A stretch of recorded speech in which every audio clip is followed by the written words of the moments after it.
Perhaps we need some outside universal threat to make us recognize this common bound. I occasionally think how quickly our differences worldwide would vanish if we were facing an alien threat from outside this world.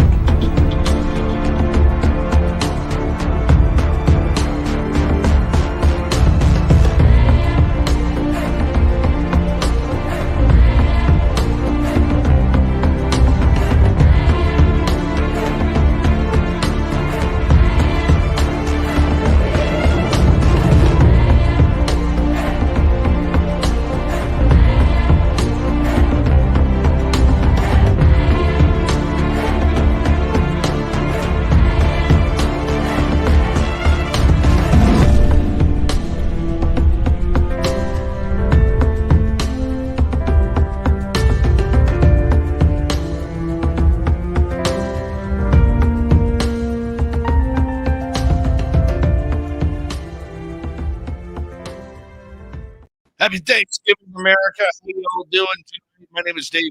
Yes, I know the audio is a little screwy right now. I am trying to fix it as we speak here because I do have guests in studio tonight, and I'm trying to get this figured out as to why my audio ain't splitting. So just bear with me. I'm working on it. And yeah. Okay. See if that's working. Am I still sounding dismal out there? I need to know. Somebody could put in the chat room. Really appreciate it. Maybe not. Does that make a difference? I don't know. Now we got YouTube. See, this was supposed to work a lot easier than what it was going to.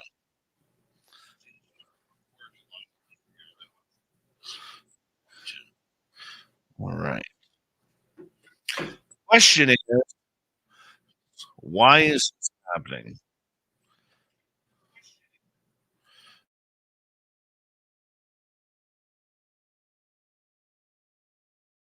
Like this, but I've got two windows and okay.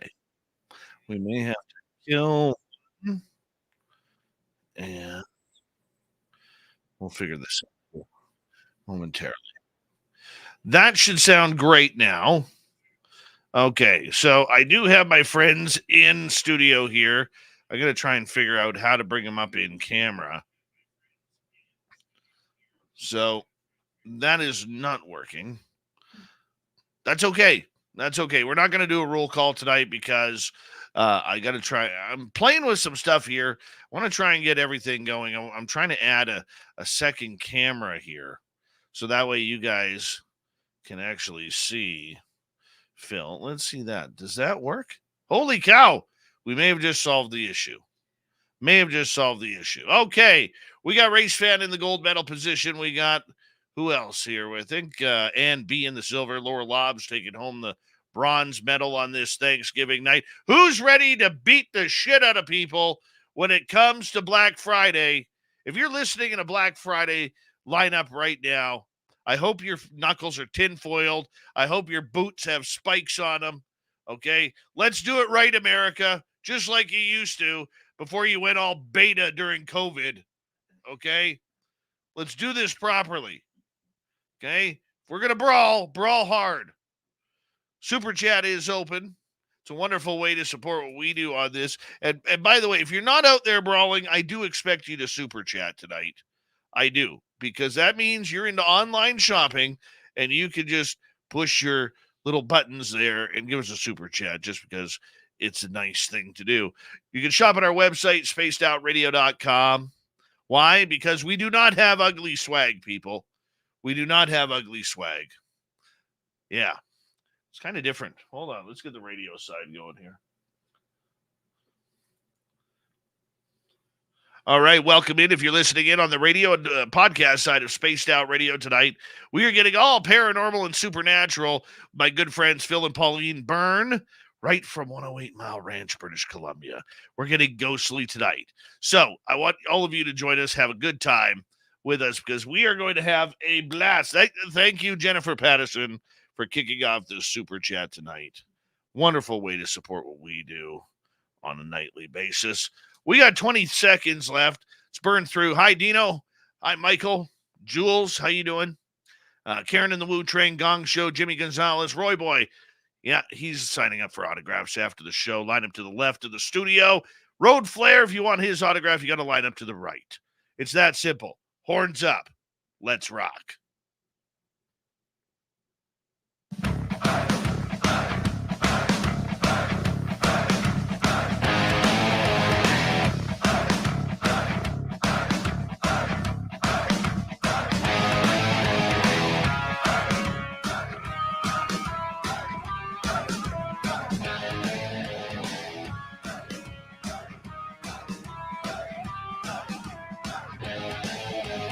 From the mountains of central British Columbia to you listening around the world, this, my friends, is Spaced Out Radio.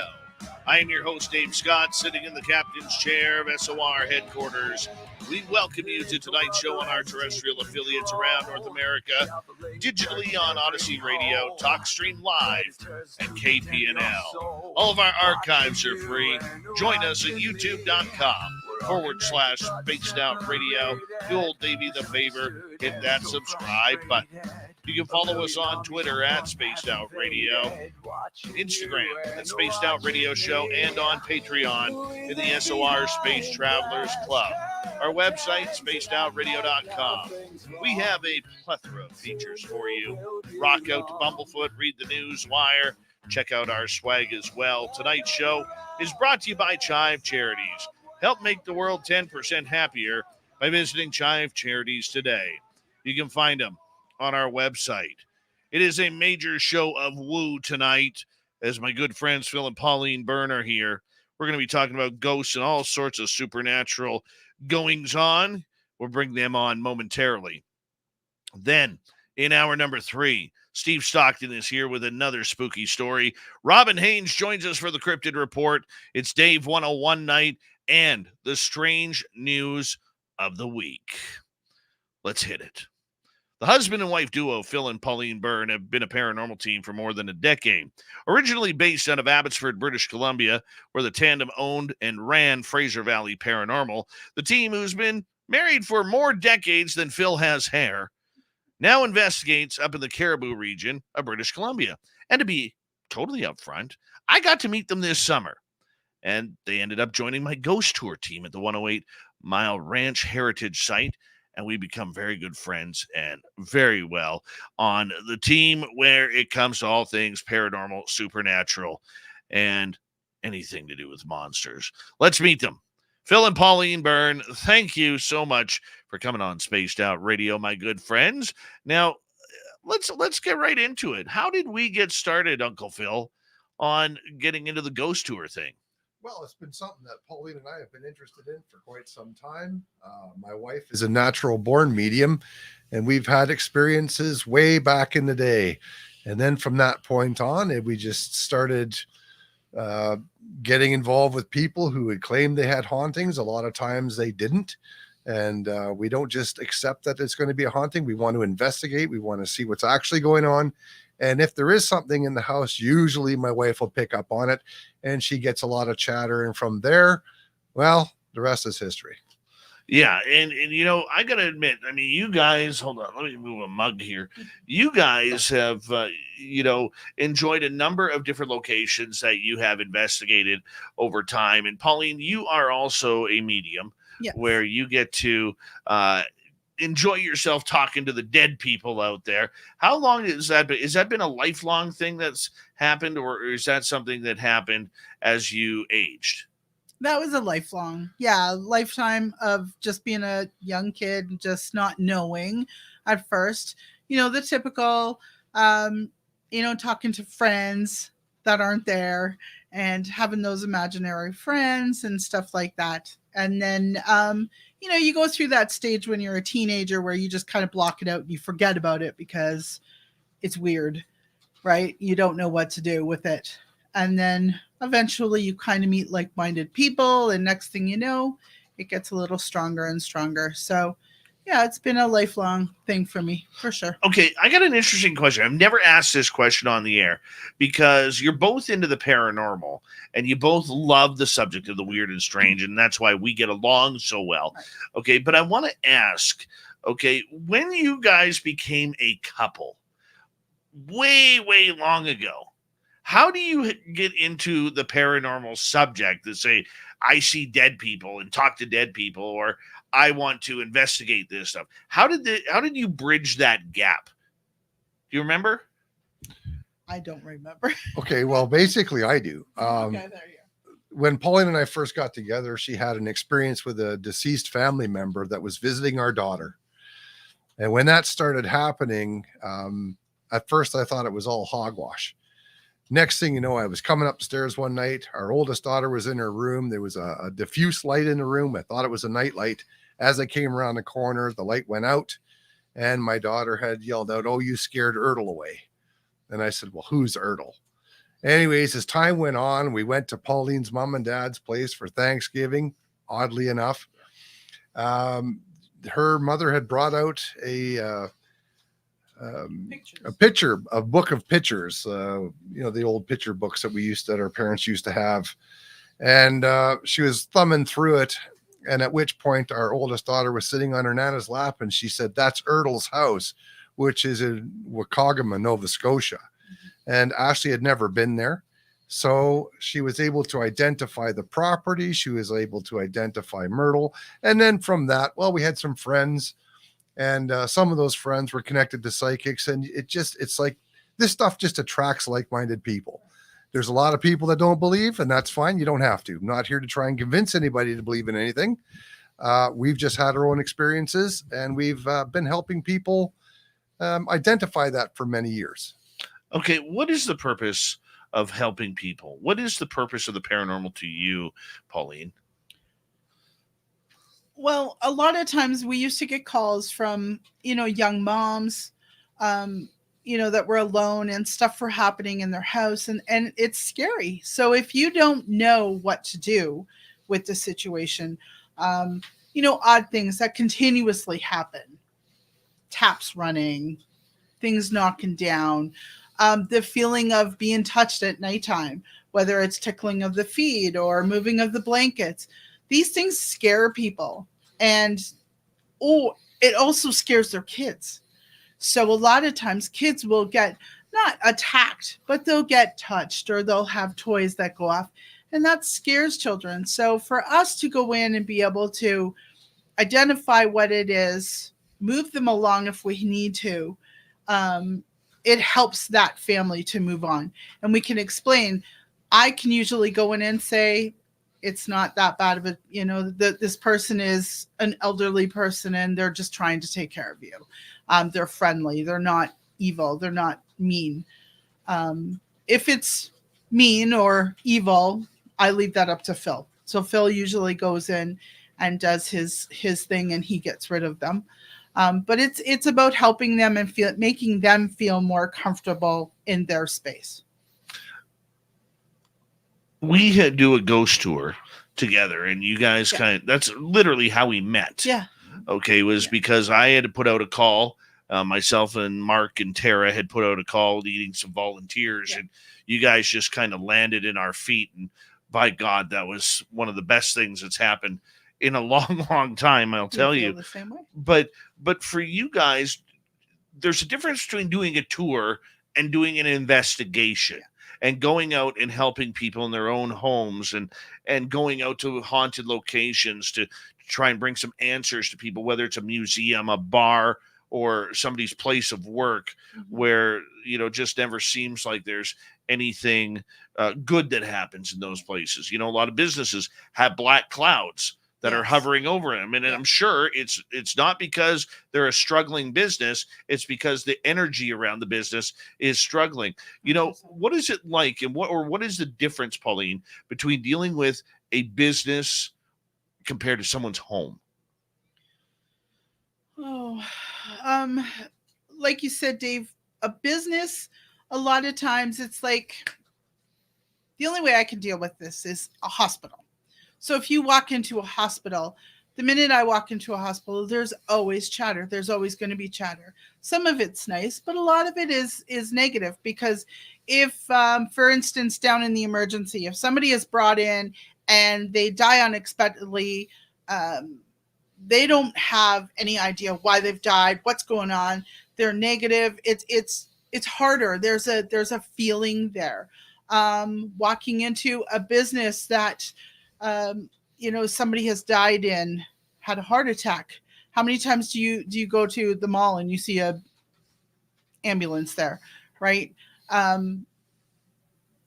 There's more of a negative issue there because it could be a stabbing, it could be a shooting, it could be anything that's negative. Not all the time, but some of the time. Where in a house, you don't know if it's land or what we call passerbyers. We get that a lot at the heritage site. So, it could be passerbyers. And a lot of these people are really kind of just doing their thing, wondering what they're doing. It's not always evil. So on TV, it always depicts that it's evil, right? On TV, when you're watching those ghost shows, everything is always evil. It's not always evil. So it's easier for us to calmly go into a house, deal with the situation. We can get rid of it. We can deal with it. But in a business, you don't know how many people are there. You don't know how much is there. There could be passerbyers that just walk through. So it becomes a little bit more difficult doing those. And we have done a couple of businesses where we've gone in and we've had to go back 2 and 3 times.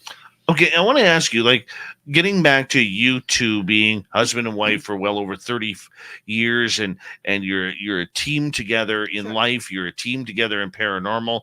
How does that differ going into these locations than say me and Phil going into a location? Because we do not have that connection that both of you two have had created over time. So what's the difference? What would I be missing? You Besides Phil's cuddles. Well, I think because we're connected, we're looking at things differently, because just like in any situation or any couple, a lot of times if you have a couple that's close, they know what to expect. They know the protocols. They know what's going to come next. The difference is the location itself, because we don't know what we're walking into when we're walking into a location. So we'll take a history and we'll ask people what they're finding, what it is that's bothering them, where the problem seems to be coming from. And then we do an investigation. When we do an investigation, aside from something like the heritage site here, we're going to bring in cameras and a DVR unit. And then basically we have a whole bunch of equipment that we use to validate and verify. We do an investigation over the night. Then the next day, of course, we have to take everything down. We have to review all of that. And we have to look for any evidence. And sometimes there isn't any, to be quite honest. Or we can say, well, that was, a chair falling, or that was rain, or whatever the case may be. So we've been doing this well before there was ever any paranormal TV shows. And at that point, like I said, it's really been, you walk in, it's no different than walking into a brand new restaurant for the first time and reading the menu. So in this case here, we go into a brand new location, we take the history, we talk to the people, and then we just try to figure out, is there something going on, or is it an active imagination? Do you think that out there, because of the popularity of the last 20 years of paranormal television, do you think there's a lot of people out there making up paranormal activity because they want a team to come in? They want to be able to brag to their friends, my house is haunted and I have these paranormal people coming in. Have you guys ever dealt with that? Absolutely. Mm-hmm. Tell me a story about that, Pauline. We actually were called. It was quite late at night, actually. This young girl called and wanted us to come in. She was just really upset. She was going off about things falling off of the cupboards and doors opening and closing and slamming. And she was just distraught. And she wanted us to come in right now. So we got our team. We actually woke a couple of our team members up and said, look, we got to go. These people want us there. Generally what would happen is they always sent me in first. I just kind of went in, did a little bit of a walkthrough, chit-chatted with them as I was going through my walkthrough. I try not to get them to give me too much. Like I tell them, don't give me anything. Let me just go through and feel what I feel, and then I'll tell you after. I wasn't getting anything. And I came outside and I had said to my husband, I'm not feeling anything, but I want you guys to go in and have a chat with them. So we went in, we had a chat with them, and the funniest thing was they had a brand new kitten. And the room that they had said was the most haunted and the most activity, this kitten was in. So I walked into the room. I closed the door behind me, and the kitten was in there, and I had the lights out. I had a flashlight with me, and that kitten curled up in my lap and just went to sleep. And I thought, that's kind of weird, because a kitten, if you're leaving a kitten in a room that's got activity, they're gonna be one of the first to let you know something's there. So at that point I came out, said, I'm just not getting anything. But again, I could be off too, right? I have off nights as well. So we did go ahead and we did the investigation. And at one point at the night, the girl came to me and asked me if I was doing a show. And then she said, well, we watch all these shows and we just want to be investigators. And so at that point I was like, oh, you just woke us all up to get out here. So it is frustrating. I didn't want to, I didn't want to call her out on it, but we knew right away that she was watching so much TV, and it was like, I just really want to join your team and I want to be an investigator too. And so. Well, the funny part is, even on the ghost tour this year, you guys had a guy in your group. Oh my goodness. Where he was going to teach you guys, because he's watched all the television shows the last 20 years, and he was going to teach you guys how to investigate. In fact, he was going to replace you guys. He was going to replace us. Actually, he was going to replace you, Dave. He wanted he could have replace us all. He said, right. He was quite funny. And actually, a funny story with him. We went into our barn, and our barn is, Davis, that's your barn. You love that barn. And we have a fellow up in the barn that, he has his moments. He could be a little nasty. And when he's had enough, he's had enough. And this fellow kept walking towards the step. And we had our voice recorders on, and it ghost box. The ghost box. That's what it was. I had the recorder on, but we also had the ghost box. And it kept saying danger. Every time he'd walk over, it'd say danger, danger.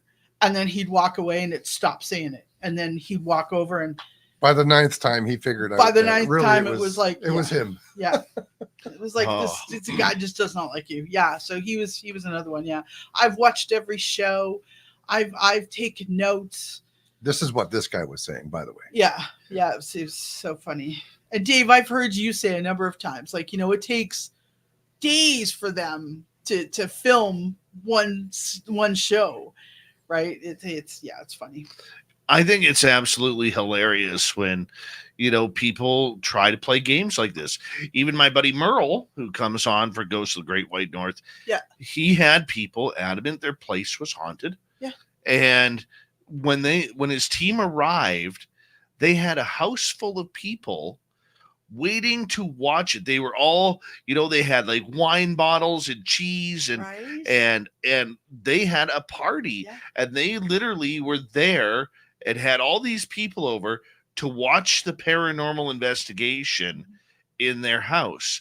And Merle was just kind of like, yeah, this isn't what we do. No. And it's, we're not going to be doing this tonight, So, I mean, it just kind of, it really kind of irks me, because there are people out there who want that value and that entertainment, and they don't seem to understand, Phil, that there is a very serious side to the paranormal. It's not just hunting ghosts, okay? It is, like I don't consider myself a ghost hunter. I consider myself an enthusiast of the paranormal. I'm out there to have some fun. Mm. Just like, and there's nothing wrong with No. that. But for people like you or Merle or others like yourselves, this is a very serious concept. You know, this isn't a hobby. This is something where you're trying to find the answers, Phil. Well, we do try and find the answers, and a lot of times we find that there is an answer, a natural occurring reason for an alleged haunting. However, having said that, we have gone into places where there have been issues. Oh, yeah. We have gone into places where we've got, either evidence on film, or we have ghost tube, or a number of things that have gone on, and we've actually gone to reinvestigate some of these places. Yeah. So it's not all bad, and it's not all not there. Yeah. I mean, it's just that, like anything, you've got to do your time, and you've got to investigate and try things out and see what's going on. And the places that truly are haunted, what are they haunted by? Yeah. You know, it doesn't necessarily mean that someone's evil. It could be a deceased family member who, in their mind, they're in a dream state. They don't realize they've passed on. Or there's been times where people have conjured something because they were using a Ouija board and they didn't bother to close the door. Yeah. Or some people that wanted to get into witchcraft because they thought it would be a good idea. Yeah. And then they've asked something in, and then they lost control. Yeah.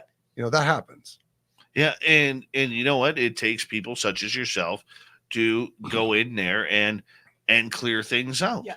And if you're not, if it wasn't for people like you or Merle or other people out there, I mean, what would we be doing right now? Yeah. You know, how would we be dealing with this issue? I mean, it would be so swept so far under the rug, much like the UFO story is, or the truth of UFOs, that you guys, what you do, you'd still be considered taboo. Yeah. Oh, for sure. For sure. You know, we got about 2 minutes to go before we have to go to break at the bottom of the hour. Phil and Pauline Burn are here tonight talking paranormal ghost stories. And I'm having a lot of fun because literally they're my neighbors. They are my good friends, and they help with my ghost tour. You know, I'll quickly ask you this, just small talk here before we come back 90 seconds ago. What was it like for you guys on the tour this year? I loved it. It was just awesome. I got close to my ghost. I call him my ghost in the post house.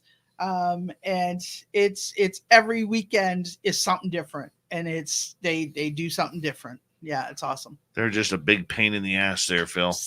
Yeah. Oh, no, we enjoy it. We Yeah, actually we do. enjoy taking in people that are skeptical. I don't know how many people were skeptical this year and came in and had absolutely no belief at all. And they actually were exposed to a lot of evidence. Yeah. Oh, yeah. Yeah. Yeah. And the good part about it is we were able to raise over $10,000 Right. for the museum, which is a nonprofit museum. And I was so proud of that because I Yeah. really didn't know how it was going to go. And it started falling into place the minute we said, yeah, we're going to do the tour again. And then you guys kind of fall into our laps, and it just kind of made for a very, very strong and great few months there that we got her going. And man, I can't believe how much we pushed. I mean, we had almost 500 people come through the tour in 3 months, and we did. You had some record weeks too. Yeah. Yeah. It's crazy. But next year is going to be even better. So yeah. So if anybody's planning a trip up to Alaska, especially our American listeners, stop in. You got to pass the museum anyways. that's right. You have to pass because it's Yeah. right on the highway, and that way you can come check out the ghosts of the 108 Mile Heritage Site. When we return for the second half hour of Spaced Out Radio with Phil and Pauline Burn, we're going to get into their favorite ghost stories. We're going to get into their favorite hauntings. What is a haunting? What is a ghost? Phil and Pauline Burn right here on Spaced Out Radio as we talk about ghost woo all night long. We'll be right back right after this.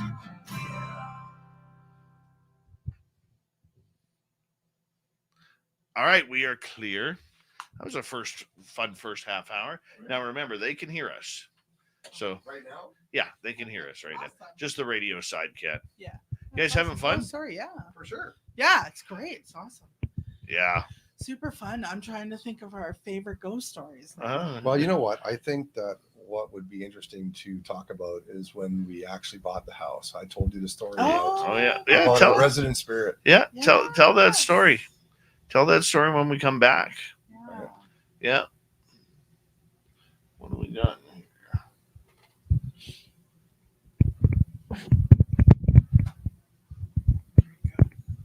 Yeah.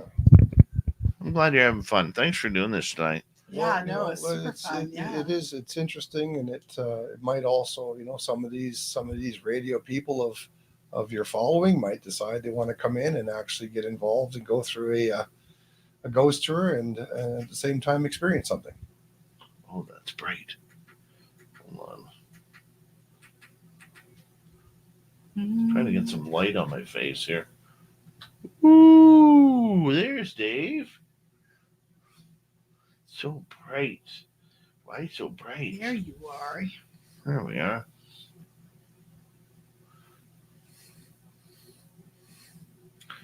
All right, we'll leave it at that. I will ask that question, gorgeous Kim Jellin. Have you brushed and flossed tonight? Michael C., how you doing?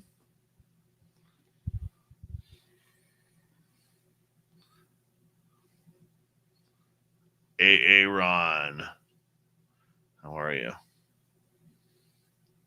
All right, want to remind everybody, mark May 10th through 12th, 2024 on your calendar. Why? Because we're heading to Reno for the 3rd annual SOR fan party. You're all invited. You can't say you weren't invited, okay? Because you're all invited. Guess what we're going to do? For $100 a ticket, okay, $60 if you don't want the VIP, okay? For $100 a ticket, VIP ticket, you're all going to take in the radio show. You got the VIP party with all of our special guests who are going to be here, people that you've heard as guests on this show, all right? That's part of it. That's just night 1. Night 2, Merle's taking you all on a paranormal investigation. Might be Virginia City. I may or may not be speaking out of tune on that one. We're trying for that. Then that night, Melinda Leslie is taking everybody out on a UFO skywatch. Now, some of you will go home on Sunday. Those who are staying, it's a free-for-all party. Hang out with us and party. You want to take Jim Goodall out for lunch? You do it. You want to take Tim Senor out for dinner? You do it. You want to hang out with Geraldine Orozco? You do it. We do it all. They're all flying in to meet with you guys. May 10th through 12th at the Silver Legacy Casino and Resort. Tickets right now are available at info@spacedoutradio.com. Book your holidays. It's a great Christmas present for yourself. Book your holidays and your hotel now. Rooms are only $139 a night. Better than the $400 we were paying in Vegas last year. So make sure you go. Sign up. You got 5 months, and we want to see you all there. Well, 6 months, actually. We want to see you all there. Okay? And don't forget, we want to say a big thank you to Lightwalkers and Jennifer for kicking off the Super Chats tonight.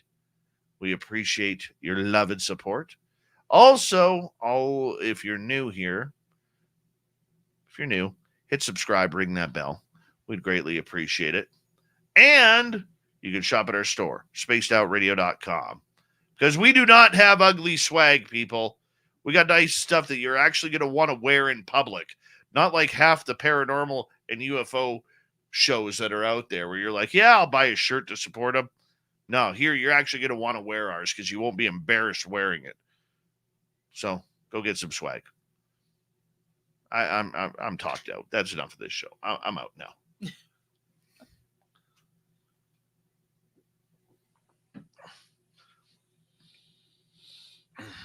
How you doing, Phil? Hey, buddy.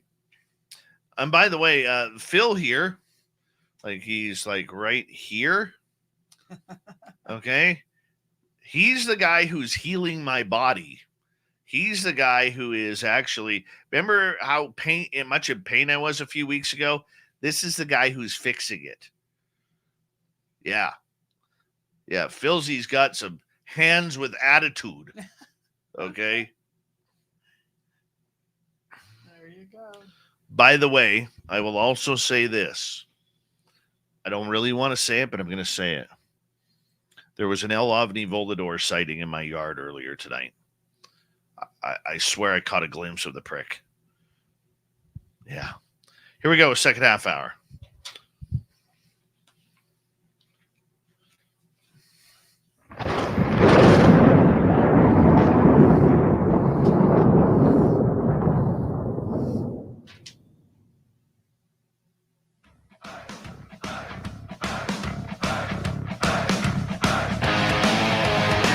Second half hour of Spaced Out Radio is now underway. Good to have you with us. My name is Dave Scott.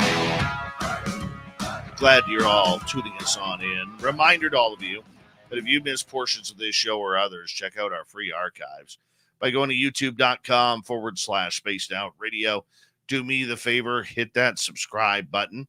You can follow us on any major podcast network, including Spotify, iHeartRadio, iTunes, and so much more. Our website, spacedoutradio.com. We have a plethora of features for you. Rock out to Bumblefoot, read the news wire, check out our swag as well. Follow us on Twitter at Spaced Out Radio, Instagram at Spaced Out Radio Show, and you can join us on Patreon by joining the SOR Space Travelers Club. Ghost hunters Phil and Pauline Burn are in studio tonight. It is a rarity that we actually have people in studio. I do not allow a lot of people to know where the headquarters actually is. Way in the forests, hidden in the mountains of central British Columbia. But Phil and Pauline Burn are here tonight. Phil, Pauline, thank you for being with us. Oh, it's our pleasure. Yeah, we're having some fun tonight. Okay, right before the break, I wanted to know about your favorite personal ghost story. And apparently, Philzy, it's when you bought your house up here in the 108 and you got to meet the local ghost in your house. Well, this is true, Dave. So when we decided to buy up here, we finally found a house and made some arrangements. I had met with the previous owner and I wanted to try and get the keys of the property a little bit earlier because we moved from the Fraser Valley all the way up here, which is quite a long drive. We had quite a large home down in the valley, and to move up here, we were downsizing. So I spoke to the previous owner and said, listen, can I get in early? He said, yeah, okay. So anyways, we met at the property and he gave me a tour of the property and he gave me all the keys. I said, well, that's wonderful. I said, is there anything else in here you need to get out? He said, no. So he left and I was in the house by myself. My wife was still down on the coast. And I heard a voice out of the basement asking, hello. I responded, knowing that there was no one in the house, and didn't get a response to that, and recognized immediately by the energy that you could just sense in the house that there was someone there. I had said to them, look, you're welcome to stay as long as we can get along, but no playing games. The minute that happens, you're out. So I left. Came back a week later with my wife. We were running a truckload of stuff up. And we had the only keys to the house. Walked in the house, and there was an artificial flower sitting in the middle of the foyer of the house. Wow. So that's the most recent one. You know, we also have some animals that have passed over the years. Mm-hmm. And a lot of times, you know, out of the peripheral, guys, when you see a movement or you see a possible cat or a dog and it's peripheral, but you can't zone in on it, that could be a previous pet. That could be a pet that's moved on, but they're still around you. They're checking in on you from time to time, and we get a lot of that. Pauline? I'm just trying to think of a favorite. I mean, they're all my favorites because they're all different experiences. I think the one that keeps coming to me right now is quite a few years ago, a friend of ours, he was a friend of mine through high school. And we were like the best of friends. And I hadn't talked to him for some time. And I phoned his wife the one day. I woke up and I just didn't feel right. Something wasn't right. So I phoned his wife. And she picked up the phone and she was crying. And she said, you're not going to believe this. I said, what? What's going on? She went on to tell me that he was dying, and it was sudden. And so I remember saying to her, "Okay, well, just keep talking to me." And as she was talking to me, he passed away. And I remember having the phone to my ear, and I literally dropped it because he just came to me. But when he came to me that quick, he was like, he was pacing, he was scared, he had no idea what was going on. And he was very, very, like, very, the only word I can say is that he was super hyper. Like, he was just pacing back and forth, back and forth. And I can just hear or feel. And he just kept saying, "What's going on? What's going on? Why can't I see? Why can't I see?" And I had to tell him, like, "You're gone. You're gone. Like, you have to go. You're gone." And I remember saying to him, "Look for your dad." I was crying, and because I thought, "Oh, I'm too connected. I'm too connected." But I kept saying to him, "Look for your dad. Look for your dad." And he turned around, and it was the most sincere, oh, like, it was just, you could tell, "Oh, there he is." And his whole energy just calmed right down. And there was literally this white light that just went right through. And my youngest daughter was standing beside me because she was trying to console me. And she seen it. It was just this white light just went right through the wall. And I knew at that time he found his dad. And it was a sudden death. It was just really quick. And then I was on a plane the next day back to Ontario. And when we went to the funeral home, I went in alone to see him, and I felt his hand on my shoulder. And that was the first time I ever really felt something like that, like somebody physically touched me. And yeah, I would say that was probably my favorite, because that was his way of saying, "I'm okay." So it is, like we said, sometimes when they die, they get scared, right? They don't know why. So I've had that happen. mm-hmm. I've had that happen with certain people, and when they're, you go over and you're looking for them, and you meet up with them, and they're like, "What's going on?" This person happened to be extremely agnostic. Yeah. And when he passed away, I found him on a stairway. Yeah. Okay. Yeah. Just sitting there. And there were little shadow, I don't want to call them demons, but there were little weird, dark shadow beings, like, that were kind of moving all around and making it much more dark around him. Mm-hmm. And I said, "Dude, we got to get out of here." I said, like, "We need to leave now." And he's like, "Well, I don't even know where we are." And we kept talking and talking. I said, "Look, dude, you died. Yeah. You died. And now you can go anywhere." So I immediately, because I do know how to astral travel, I immediately said, "Take my hand. We're going for a flight." Yeah. And I took him to our fishing spot where we always fished. Yeah. And he's like, "How did we get here?" Yeah. And I was like, "You can go anywhere on this side, man. Mm-hmm. All you do is, go." I said, "But you need to do," we talked for a little bit. I said, "But you need to do some traveling. There are some people that you need to go say goodbye to, that you need to hug. Mm-hmm. You need to kiss them on the forehead or on the cheek. Mm-hmm. Tell them you're going to be okay." And he was like, "Okay." And then boom, he was gone. Yeah. And then I talked to a couple of those people afterwards, and they're like, "Yeah, we felt it that night that he was there." I'm like, "Yeah, good." Yeah. But it's amazing the power from the other side. Oh. And when they figure out what they can do and what they can't do, once they figure it out. Yeah. It's kind of like that movie Ghost with Patrick Swayze. If you ever remember, there's a famous part of that movie where Patrick is passed away, and he's trying to move a can, and he keeps going through it, and he kept trying, and then the other spirit was getting angry with him. And then when he finally got angry enough and he built up that energy, he hit the can and it took off. So they need the energy, right? So that's why with the ghost tours, sometimes it's kind of cool if you have a number of people in there. They if you have a sensitive person, we've had people say, man, I'm dragged at the end. Yeah, it's because they were sucking your energy. Oh Right? yeah. Yeah. Oh yeah. And let's talk about spirits that know their power. I mean, we know the guy in the upstairs of the barn Oh man. completely knows his knows. power. Yeah. Okay, we know that Willie in the Willie, post house knows his power. Yes.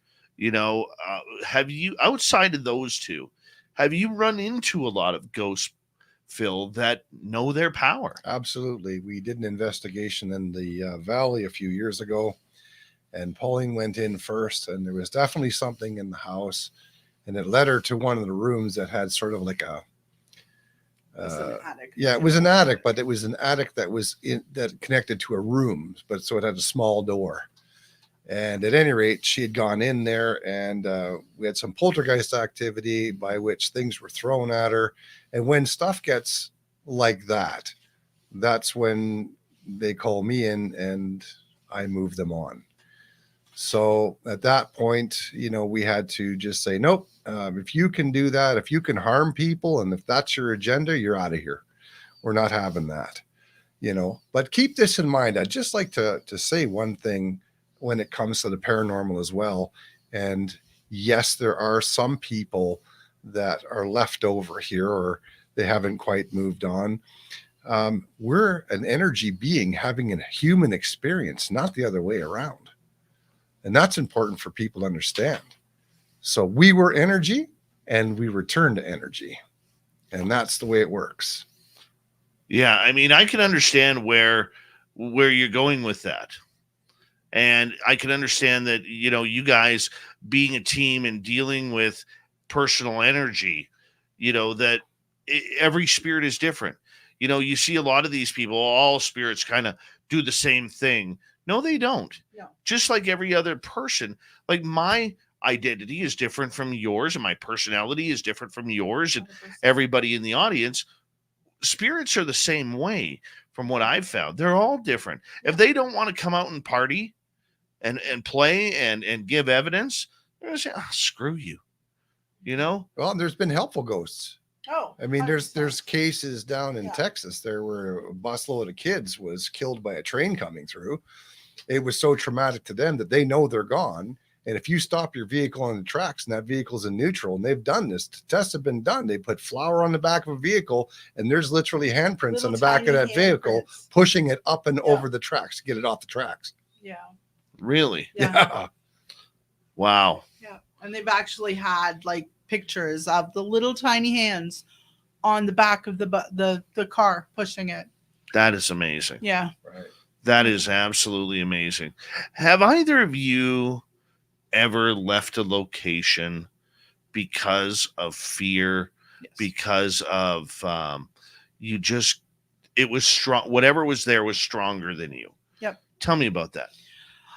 Again, this one was in, I want to say this was in the Lower Mainland, but we went to a call.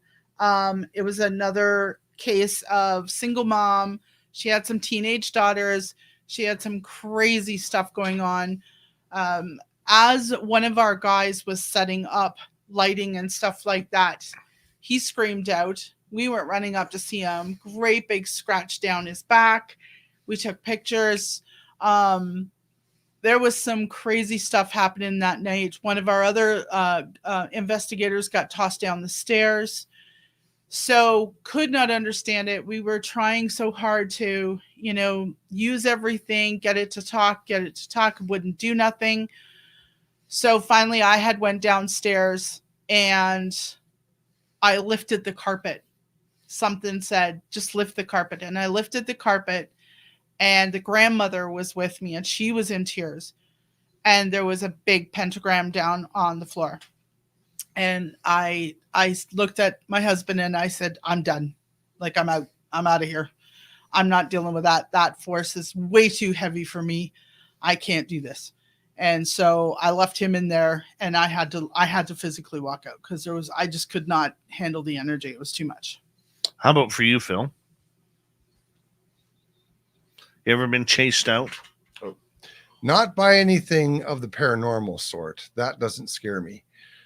We were in Harrison though one year, and I was recovering from a broken leg, so I was on crutches, and we were walking out towards the actual hot spring. I know that trail. And there was something screaming from the bush line. Now, that area is so wide open that for anything to make a loud noise, it's incredible because the sound gets absorbed by the trees up there. Mm-hmm. Well, this thing was so loud and so threatening, it sounded like a toucan. And I've hunted most of my life. And I said to the wife, I said, that's a warning. And I'm not in any position to take on anything like this. So I said, we're going to back up out of here nice and slow, and we're just going to walk away. And we did. And that week there was a newspaper up in that area in Harrison, and somebody had found tracks outside their window that very same week. Well, we had the boulders thrown down from us. Yeah. But just before we decided to back away, we had like big rocks just thrown down. Oh, wow. So that was enough. Yeah, that was enough to get me out of there. But as far as paranormal, no, I'm not afraid. I guess I've been doing it and around it for long enough to understand my power and who I am, that they're not allowed. And I think that's what your listeners need to understand as well. If you're feeling afraid, you take your power back. Right. They only have power over you if you allow it. Yeah, I can see that. The only time that I have really, truly been scared, there were 2 times up here. One time I was up on Mount Timothy getting firewood, turned up this one trail, and the minute we turned on, it was like we were not allowed to be there. Yeah. And we found 2 trees that needed to come down. I get out of the vehicle. I swear, and many people who've had experiences will understand this. I know you guys will. Okay. And what that is everything has its own energy. Sure. Absolutely. Okay. Like a dark spirit has very heavy energy. A ghost has heavy energy. UFOs have very high energy. They're on a higher plane. Aliens have that. Cryptids have a very curious type of energy, but a beware type energy. And I'd never felt this energy before. And I literally got out and felt like we were being watched. And we wouldn't even let our boy, who was 3 years old at the time, out of the truck. Yeah. And I stood there. I said, look, I'm here to take these 2 trees. Okay. These 2 dead ones. These dead ones are what causes forest fires. Right. For your area in case of a lightning strike or something. They burn easier. I said, let me take them. I'm going to then go on my way and everything will be good. But that whole time we felt watched. Yeah. And after I took those 2 trees, loaded them up, drove another 3/4 of a mile down this road, there was another tree. I'm like, I got to take that one. Like, that'll fill up the truck and we'll be good for the day. Step out of the vehicle. And it was like, what the hell are you doing here? Yeah. I told you not to be here. And I was like, I'm out. But that wasn't as scary as last year. Right before we saw the Sasquatch, and I've taken you to the Sasquatch area. Yeah. Okay. Right before we went to the Sasquatch area, we were, I know it's a little crowded in here. We were going to the Sasquatch area. We were going that night. Right.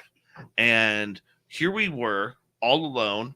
It was Mark, my partner, and the boy. Okay. And the minute we turned up that road, it was like, what are we doing? Yeah. Like something doesn't feel right. Yeah. And as I'm driving, and as I'm driving up that road, I keep seeing everything looking like an alien gray head. So all of a sudden I'd have the trees in my, in my high beams, but the way the branches were, it looked like the rounding of the black eyes yeah. and the head. And it was so creepy. And Mark and my partner felt real heavy on their shoulders. Yeah. And like, this isn't a good night to be here. Yeah. We got to the spot and none of us left within 10 feet of the truck. We wouldn't let the boy out of the truck. Okay. But there was something there and it scared the daylights out of me. Well, that happened when we went up for me. Remember how I wouldn't leave the truck. Yeah. Yeah, I would not leave the truck. I was like right close to the truck, even if I sat there, because there was something to me I felt like I was uneasy about. Yeah. And the more that you open yourself up like that, right, the more you'll be able to feel those things. But it could be anything. Well, and it could be something just putting off energy. Yeah. It could be something trying to scare you out because it doesn't want you to see them. It's children. It just wants to be alone. Yeah. But I mean, it is an eerie feeling. It is. It's very eerie because you can't see it. You can't feel it. You can feel it, but you can't see it. Yeah. And that's where it becomes eerie for us. Yeah. But those are the situations you have to try and fight through. Yes.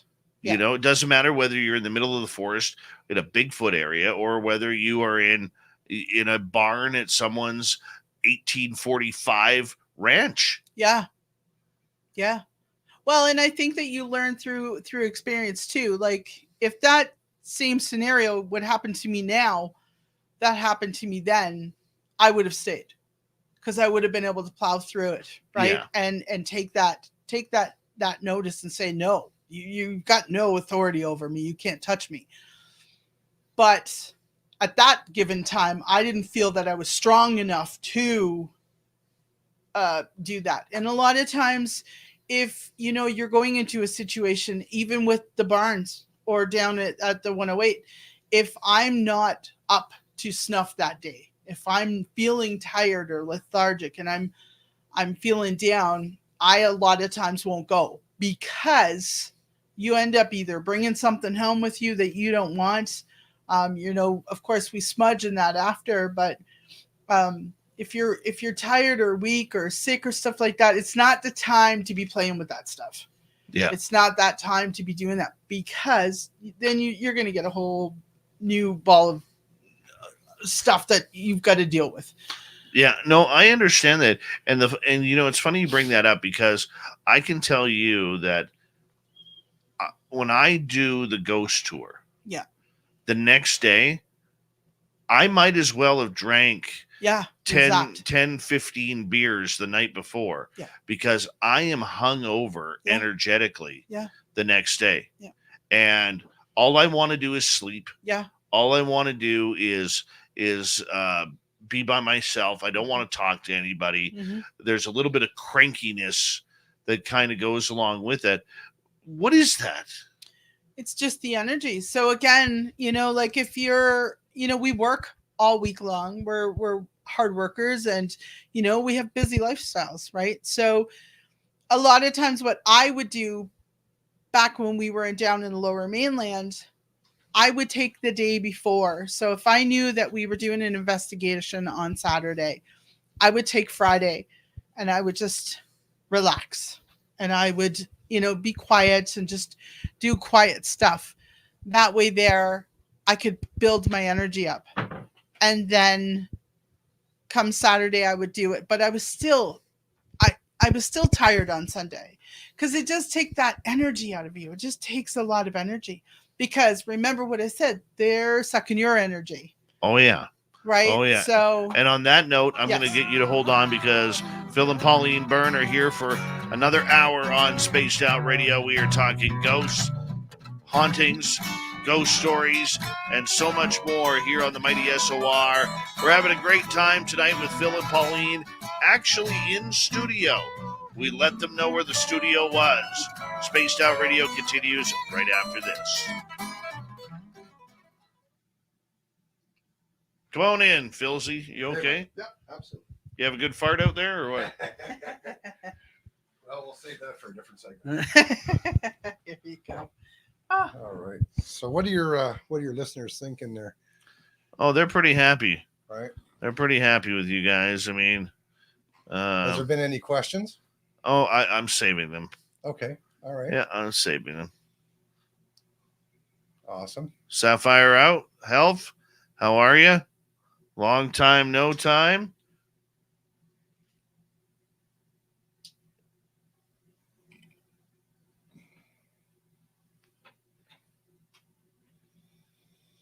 No, this is awesome. I think it's great. It's educational for some people, validation for some others, and then there's some people that just don't believe, and that's fine. That's their right until they have an experience they can't explain on their own. Well, that's what happens. And then they seek out people like us and say, "This happened to me, and I can't believe it." We can usually explain it. One of the questions that Dave asked about was like the energy, like he was saying that, you know, like he's dragged out after the ghost tour. Right. And he said, like, why does that happen? I gave him my thing. You know what? Again, the other side needs to draw on power to manifest. For sure. And we have energy circuits in our bodies called chakras. And, you know, there's batteries in the cameras or the equipment that we use. And the energy that they need, they draw from. And when that happens, people can feel exhausted and wiped out. But we do make sure through the tour, Dave, you know, yourself. We don't let people leave if they feel they have an attachment. We make sure they get saged. We make sure that they're not taking anything we with had them. our own Davy to have an attachment there. Right. Time. So that scared the life right. That scared and when me. that happens, I'll tell you what. Here, you can tell that story.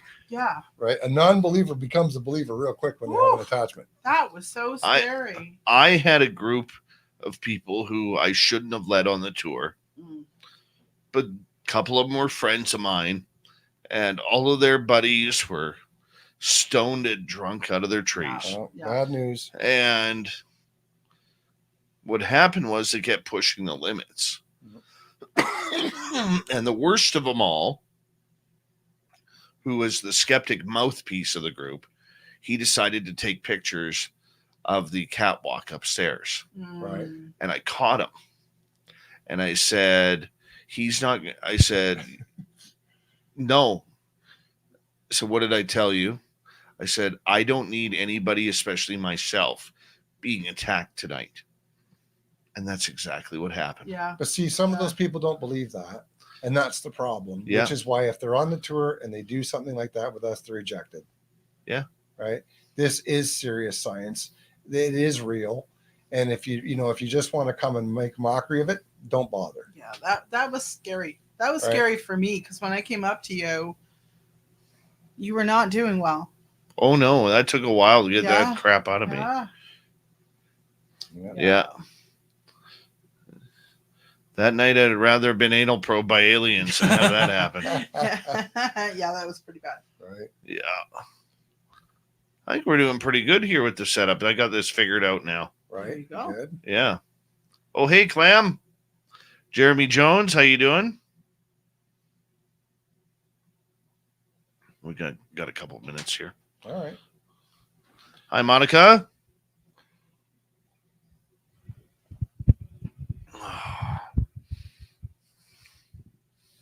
You know, the other thing is too that we haven't really talked about is, again, you know, a lot of people they want to go out and they want to buy antiques, and it's been proven that there can be attachments. Like if a person was really attached to a lamp, you know, it may not seem like much to us, but it may have been their favorite lamp and it was in the same corner of the house for their entire life, and they used it all the time, and they just loved it.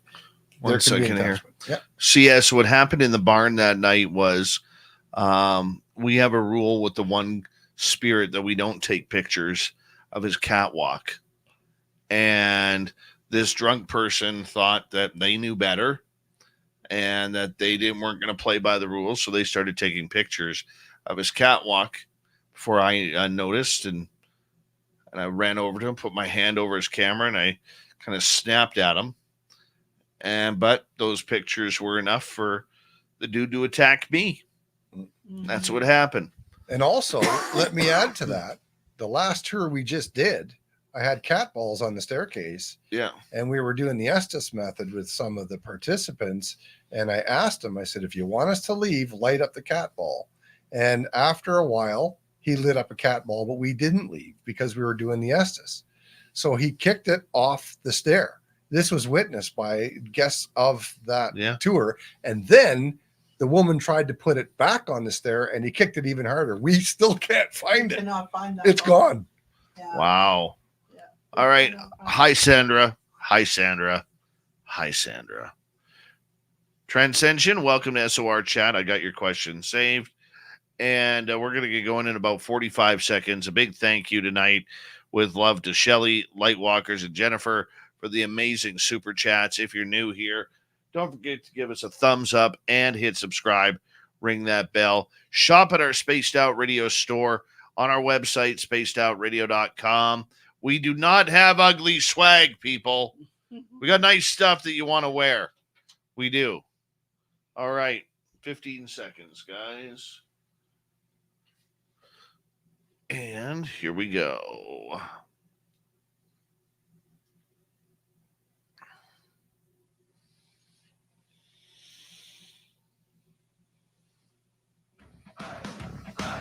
You're listening to Spaced Out Radio with Dave Scott. Follow Dave on Twitter at Spaced Out Radio and on Facebook, Spaced Out Radio Show. Here we go with hour number 2 of Spaced Out Radio tonight. Hope you got your woo hats on because we're having one hell of a show talking ghosts. Yeah, I love a good ghost story, don't you? Want to say hello to everyone listening in on our terrestrial affiliates around North America, digitally on Odyssey Radio, TalkStream Live, and KPNL. All of our archives are free. Join us at youtube.com/Spaced Out Radio. Do old Davey the favor, hit that subscribe button. The Desert Clam has set the password for tonight in the SOR Space Travelers Club. I have no idea what this is. Turkey! Turkey is your password. Use it wisely, Space Travelers, as the Clam sets the password each and every night right here on Spaced Out Radio. Now, the password is actually like ectypography. There we go. Ectypography. Thanks, Clam. All right, our website, spacedoutradio.com. We have a plethora of features for you. Rock out to Bumblefoot, read the news wire, check out our swag as well. Follow us on Twitter at Spaced Out Radio, Instagram at Spaced Out Radio Show, and you can join us on Patreon for the SOR Space Travelers Club. Phil and Pauline Burn are here. They are talking about ghosts. This husband and wife team has been investigating spirits and hauntings for more than 10, 20, 30, 40, 50, 60 years, something like that. And it's one of those rare nights where I actually have guests in my studio. So, Phil, Pauline, thank you so much for being here tonight. Thanks for having us. Yeah, it's been so far so good. They're my neighbors as well, which is kind of cool to have neighbors who are you can talk woo to at all times of the day and night. All right. We're going to get into it. Let's get to some audience questions here. Not many, but we're going to start out with them. And let's start off with Kim here. How come you guys don't get scared? Well, I think after you've been around something long enough, okay, let me put it to you this way, Kim. If you've never been on a plane before and you get on a plane for the first time, a big plane, and you run into a windstorm and wind shear, you're probably going to be very scared. But after you've flown 30, 40 times and you hit wind shear, you go, whatever. And the reason I use that analogy is simply because there's not much that scares you after a period of time. First of all, you get used to having the hair on your body standing up. You get used to catching glimpses of things from the side. You get used to when you're using ghost tube or ghost laser or whatever, you get used to seeing stuff. That's why we're there. We're not there to be freaked out. And it really irritates me if I do see a show and somebody's yelling and screaming and freaking out when they get something. It's like, why are you an investigator? Yeah. If you're that afraid, you shouldn't be an investigator. Yeah. You? I think that it's just because I am able to hear them chatter to me, and I hear their stories. They tell me their stories. And I think that a lot of times they're more upset and need us more than we're afraid of them. So again, there maybe is a handful of angry ones. And even if they're angry because they're not able to get to their loved ones, or they're not able to get answers. Usually if you help them out, they're not bad. But I think I just don't get scared anymore because I'm able to ask, I'm able to talk to them, I'm able to have conversations and find out what it is that they actually are wanting, and do they want help? That's the big question. Mm-hmm. Do they want help? Do you guys think that most spirits know where they are, or are they still trying to live a life that they were used to? I think, as I've mentioned,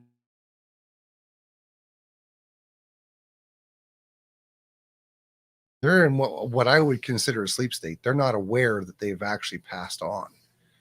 Right. And this is what the case was with her grandmother. She wasn't aware she was gone. We had to help her move on. We had to call in relatives, and she had to recognize the relatives and then leave. That, so I think the cases are just about as unique as each and every circumstance of them. Mm-hmm. Comment from D. Cypher here for you. Mm-hmm. I think Pauline is more mystic, delves into the astral. I don't know. Maybe. Let me say something about Pauline here. Pauline is very comfortable at being a medium, and I know from working with her for the last 3 months, she's way more powerful than that, but not ready to take the plunge yet into the land of Alice in Wonderland. Yeah. Not saying I won't. It's not ready there yet. Yeah, you hang out with me long enough, it'll happen. You don't become the captain of the Woo train, right? There by, you are, yeah. By just specializing in one little field. But yeah, we'll get you opened up by next year. There you are. But she is, no, you know what? That was a fair question. Or yeah. Let's go back to Kim. Double shot. What does it mean, a ghost sucking your energy? Phil, let's take it from you. All right. Well, I mean, you can have some spirit entities or entities that are vampiric in nature. And I don't mean for blood. I just mean for energy. So what happens is, if they need some energy to help manifest whatever it is that they're working on over there, they tap into what makes sense to them, what they find that they can, just like we do. You get hungry, you search out food, right? Now, I'm not trying to make the food similar to what we're talking about. I'm just trying to say that when an entity is able to take your energy, you're allowing it. So once you are aware that's happening, you can put a stop to it. And second of all, fear is not going to be your friend, right? You cannot go into this afraid. You're the one that's living. They are not. And so the only power, I've said this before on the show already, the only power they have is that which you give them. Now, a poltergeist can move things, but you can still shut down a poltergeist. Have you ever encountered a poltergeist? Absolutely. Like I said, when Pauline was scratched and had stuff thrown at her in that house down on the coast. Wow. All right. Great answer. Let's go to Ross here. What's your thoughts on Ouija boards? Let's start off with you, Pauline. You're shaking your head. I don't like them. Years and years ago, Phil and I and a bunch of our friends, we played with the Ouija boards. And coincidence? Maybe. But my mom died. My dad died. My grandmother died. His dad died. My aunt died. All in the span of 2 years. I don't think it's because of the Ouija board. You know what? But to me, I just am not comfortable with them. It doesn't bother me if people are wanting to play with them and they feel safe with doing it. It's just not my thing. Would I do it again? Maybe one day, but not right now. Did I ever tell you my Ouija board story in the lottery? No. No. Did you win? Well, I'm still working. Right?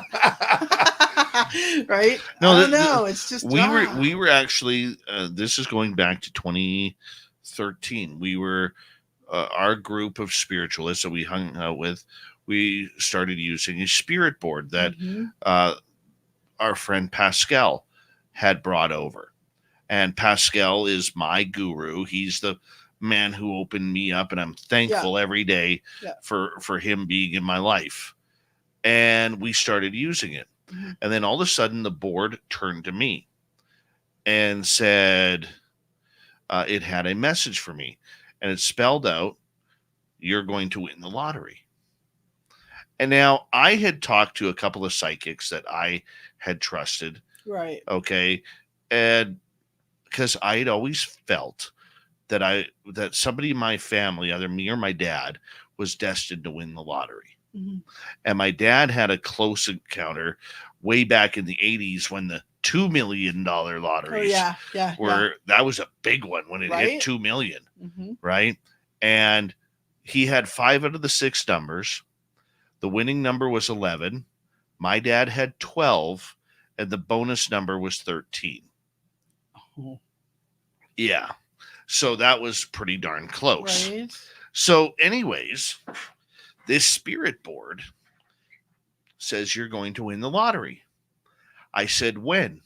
And it said like 9 weeks. Okay. Something weird. I went, okay, how much is the lottery going to be for? And you guys know from Canadian lottery, it usually goes up by 2s or 5s. It never goes up to weird, strange numbers. And it said 43 million. Well, that's an odd number for Canadian lottery. So I said, well, where do I buy my ticket? And it said same place, because I always stopped at the same gas station every morning. I'm pretty routine that way. So lo and behold, 9 weeks later, the lottery is $43 million. Then you get excited. And I went, you got to be kidding me. Right. So that morning, I go buy my ticket. Got your ticket. And go to my daytime job, do my thing, because the draw's not till 7 o'clock at night. And then afterwards, I go back to our friend's house, totally forget about the ticket. We get back on the spirit board. Spirit has a message for me. Spells out, congratulations. And I went, oh, crap. The lottery ticket.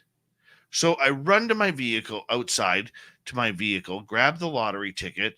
They were in bad cell phone coverage, so my 3G wasn't even working. Okay. Right. And I finally pull up the BC Lottery website, and I didn't have one single number. Not a one. Well, what about an alternate universe then, Dave? Well, I got really mad. I didn't get scared that it was playing with me, but I actually got really mad. Yeah. And I said, who are you to screw with my life and my family's life like this? And the board kept spelling out, sorry, didn't mean to, sorry. And I'm like, is this a joke to you? Am I a joke to you? Right? I've never used the board since. Would I do it again? Yes. Because I don't fear the board. It's just like I don't fear ghosts. True. I just think that it opens up stuff that you have to really be able to deal with at that time. Because I've seen it do some pretty crazy things. Like I said, was that the board? No, I don't necessarily mean that. When I said, everybody in my family died within a span of 2 years, it wasn't just us. It was, our other friends that were playing the board. And we got so attached, Dave, to that board that we were playing it like every single night. We were going over to our friend's house and like we were on that thing every single night. It was almost like it had control of us. Yeah. And then, just bad things were happening. One thing after the other, and then finally he said, my husband said, that's it, it's got to go, and we burned it because Well, we just thought it has to go. I do believe that there are powers Mhm. that are manifested through the board. There is no way it would have called $43 million No. 9 I just weeks think previous. it takes a strong person to be able, and we did everything that we were supposed to. We did the white candles. Yep. We did the clearing, like, So did we. But I just think that, me personally, I don't like being near them. Yeah. That's my thing. Yeah. Well, you know what? Let's move on to another question. right. How about that? Yep. All right. We got about 8 minutes to go here. Let's go to Transcension, Mm-hmm. who is asking, what is a good way to maintain oneself spiritually when I'm constantly becoming increasingly busy with other responsibilities? Great question, Transcension. Do you want to take that, or do you Phil? want? I don't mind taking that. Okay. go ahead, Dave. Yeah. Okay, and I'm saying this from somebody in your exact same position. You have to find time to meditate. Right. Okay, meditation isn't a 30 to 60-minute process. You can have a 5-minute meditation. You can have a 10-minute meditation. What I do is I have a big enough shower, as you guys know. Mm-hmm. I have a big enough shower where I actually have a little stool in my shower. Mm-hmm. And I sit on that bench and I ground my feet to the ground or to the bottom of the shower. I put my hands open face to the water and I meditate in the shower every morning. Yeah. And to me, it's like the water washing all of the bad intentions and the bad juju or anything nasty that's on my mind or inside of me, washes it right away. Sure. And look, I'm a 10 to 15 minute shower guy. Mm-hmm. Okay, not a long shower guy because if I could, I would be. Okay, but for me, that first 5-6 minutes of my shower in the morning, that is for me. That is to clear my mind, meditate, be thankful, and move from there. How about you guys, for people, because life is getting busy for people. For sure. And they don't have time for extracurricular things to throw wrenches in their day. Yeah. I make sure that I do the meditation. I clear my chakras when I need to, especially at least once a week, clear those chakras, because that energy that comes through, you can be walking in the store and somebody could just be super negative. And if you're an empath, which I am, you're taking it all home with you. So, clean those chakras, have that meditating time. I also use singing bowls. Crystals are huge for me. I make sure that I've always got some kind of crystal on me. And I kind of let the universe decide daily which crystal I'm going to carry with me.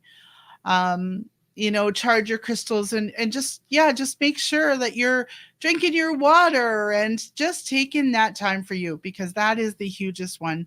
Right. And Dave, I agree with you. The meditating is a must. How about you? Philzy? Ask me the question again. All right. What is a good way to maintain oneself spiritually when this person is constantly becoming increasingly busy with other responsibilities? Well, I've heard you say too, and Pauline, that, people are getting busier and we're allowing things to happen and get busier. Yeah. You just got to eke out that time for yourself. So when's the best time of meditation? In my opinion, just before you go to sleep and just be when you wake up in the morning. You set your intention for the day. And in the evening, what I would do, or what I do, is I focus on all the good things that happen during the day. And I'm thankful and grateful for all the good things. Yeah. But if you're not going to be grateful for anything, well, then just the universe acts just like a parent does. Yeah. How do you feel when you do something for somebody and they're not grateful? Mm-hmm. So, you know what? You need to make time for yourself. That's most important. It's like anything else. You can't love anybody else if you can't love yourself. You can't help anybody else if you don't help yourself. So, yeah. All right, let's go to Shelley's question, as we've got 4.5 minutes here. Ever come across ones who hold hands afraid of something else that might show up? Not me. What about you? Say that again. The question's right there. Okay. Ever come across ones who hold hands? Maybe they're afraid of something else showing up. No, I'm not sure. Ever come across someone who's holding hands, but Maybe you could elaborate on that a little bit, Shelley. What's the actual question? Yeah, we'll get to that because there is yeah, a delay. Shelley, let me think about that one. Yeah, for a there second. is It's a a delay. good question. I just need to think about it. Let's go to Wizard. How long should we meditate for? Well, that's individual. I mean, 20 minutes is good in most cases, but you know what? If you can only eke out 10 minutes, that's fine. If you can eke out more, that's fine too. And the more you do it, the better you get. But if you've never done it, my opinion, or what I would advise somebody, would be to go online and punch into your Google, guided meditations, and then you'll find something that'll resonate with you, and start with that. And a lot of times once you do that, I love guided meditations because it gives me that moment to just shut down. So my brain shuts down, everything shuts down, and then I'm listening to that person guide me through. And a lot of times, even after they're done, you're so comfortable in that spot that you just kind of stay there for as long as you feel, and then you'll come out of it when you're ready. You'll come out of it. All right, let's go to DB here. How do you feel about Reiki? Phil? Well, I'm going to say you last for that, okay? All right. Because for people who don't know, Phil is a healer. And I know from first-hand account how incredible his healing energies and powers are. 100%. And so we're going to say to you at last, but I love Reiki. I absolutely. I will tell you a really quick story because I think people aren't understanding. I came from very, very Christian, where you didn't do these things. So I was held back a lot, and finally realizing with my loving husband here and a lot of my friends that it was okay. It's okay to have abilities. It's okay to believe in all this other stuff. Myself, I'm a reflexologist as well as a sound therapist. And, my husband and I work really well together. And one of the things that I'm just getting into, finally just getting into, is the Reiki. And especially with my sound healing, the therapy that I do, it's working with the chakras. And it's so amazing once you get into that whole thing and you learn how electrical you really are. It's so amazing to really, really dig in. I love it. I absolutely love it.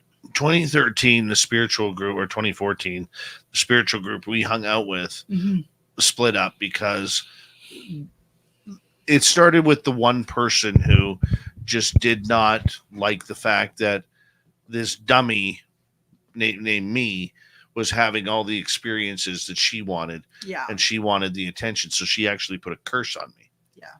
And when the first time I got Reiki, my partner stood behind me. She's like, let me try it. And I didn't believe in any of that.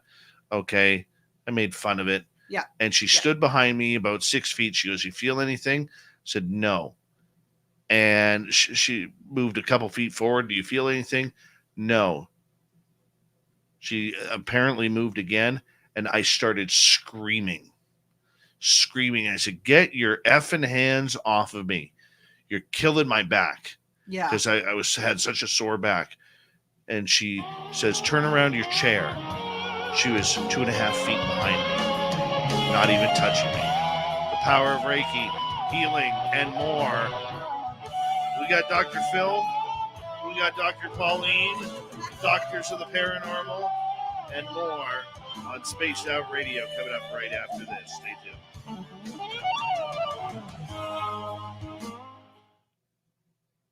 welcome to SOR Chat. A beautiful day. Welcome. And don't forget to hit subscribe, ring that bell. We'd appreciate it. Yeah. Yeah, I was screaming. And Well, you know, It's so in cool. healing and with healing arts, you can help or you can harm.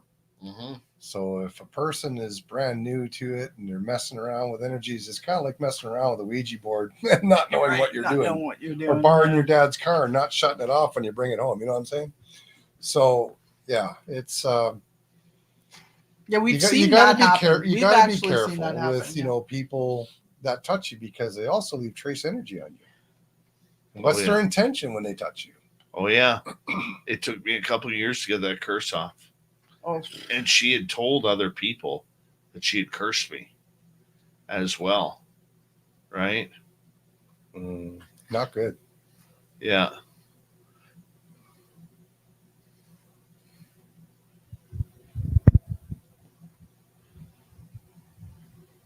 Yeah. Crazy times. right? Yeah, no.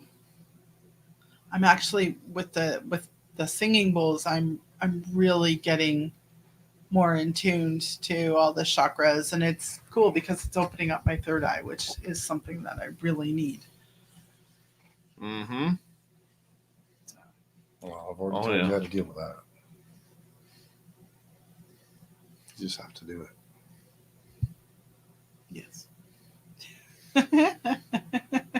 Sure. I will do it. Yep, my chakras are pretty in tune. Right. All right, we got a few minutes here. Okay. So it's your show. How do you think it's going? I think we're doing great. Audience is loving it, Awesome. having a good time. Good. I expected a smaller audience tonight because It's it's Thanksgiving. American Thanksgiving, Yes, which of is course. normal. Flat 6, how you doing?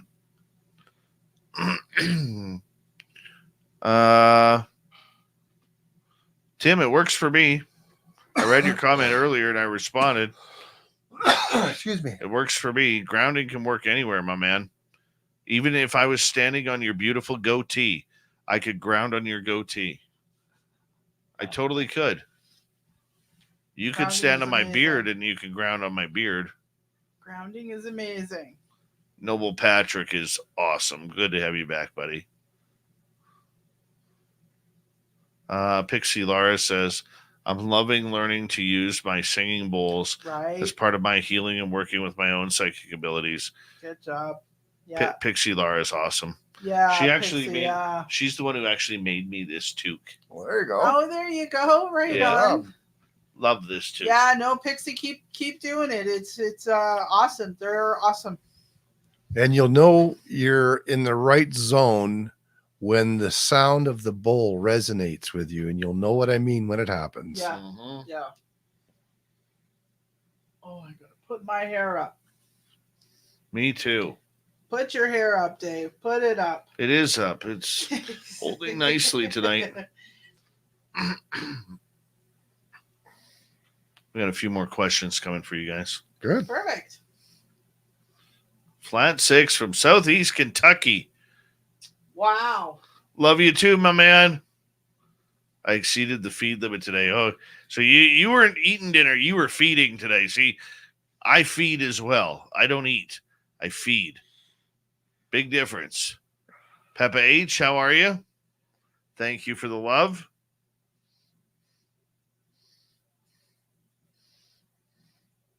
We got about 1 minute. I really want to answer that lady's question. I just I didn't understand it. Which one? Oh, Shelley's. right. Shelley. Yeah, Shelly, rewrite your question if you don't mind, dear. Yeah. Okay? We want to answer that one for you. It's just a little bit off tune. Philsy. Yeah. You gonna steal some stuff from here before you go? No, Why not? because then it won't be here next time I come. Well, I realize that, but you did. Hold on. Let me see if I got it, Shelly. She says, I did. I want to hear this to about touching your hand. Okay. Got it, honey. All right. Big thank you to Sapphire Elf, Shelly, Lightwalkers, and Jennifer for the super chats tonight. Appreciate the love and support. And shop at our store, spacedoutradio.com. We do not have ugly swag, people. Here we go.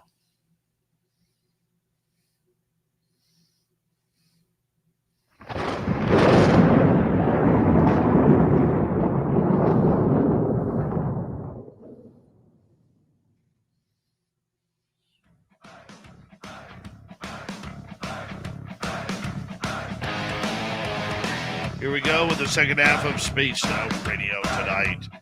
My name is Dave Scott. Thank you for joining us wherever you are on this beautiful planet we call Earth. Reminder to all of you that if you missed portions of this show or others, check out our free archives by going to youtube.com/Spaced Out Radio. Do me the favor, hit that subscribe button. Our website, spacedoutradio.com. We have a plethora of features for you. Rock out to Bumblefoot, read the news wire, check out our swag as well.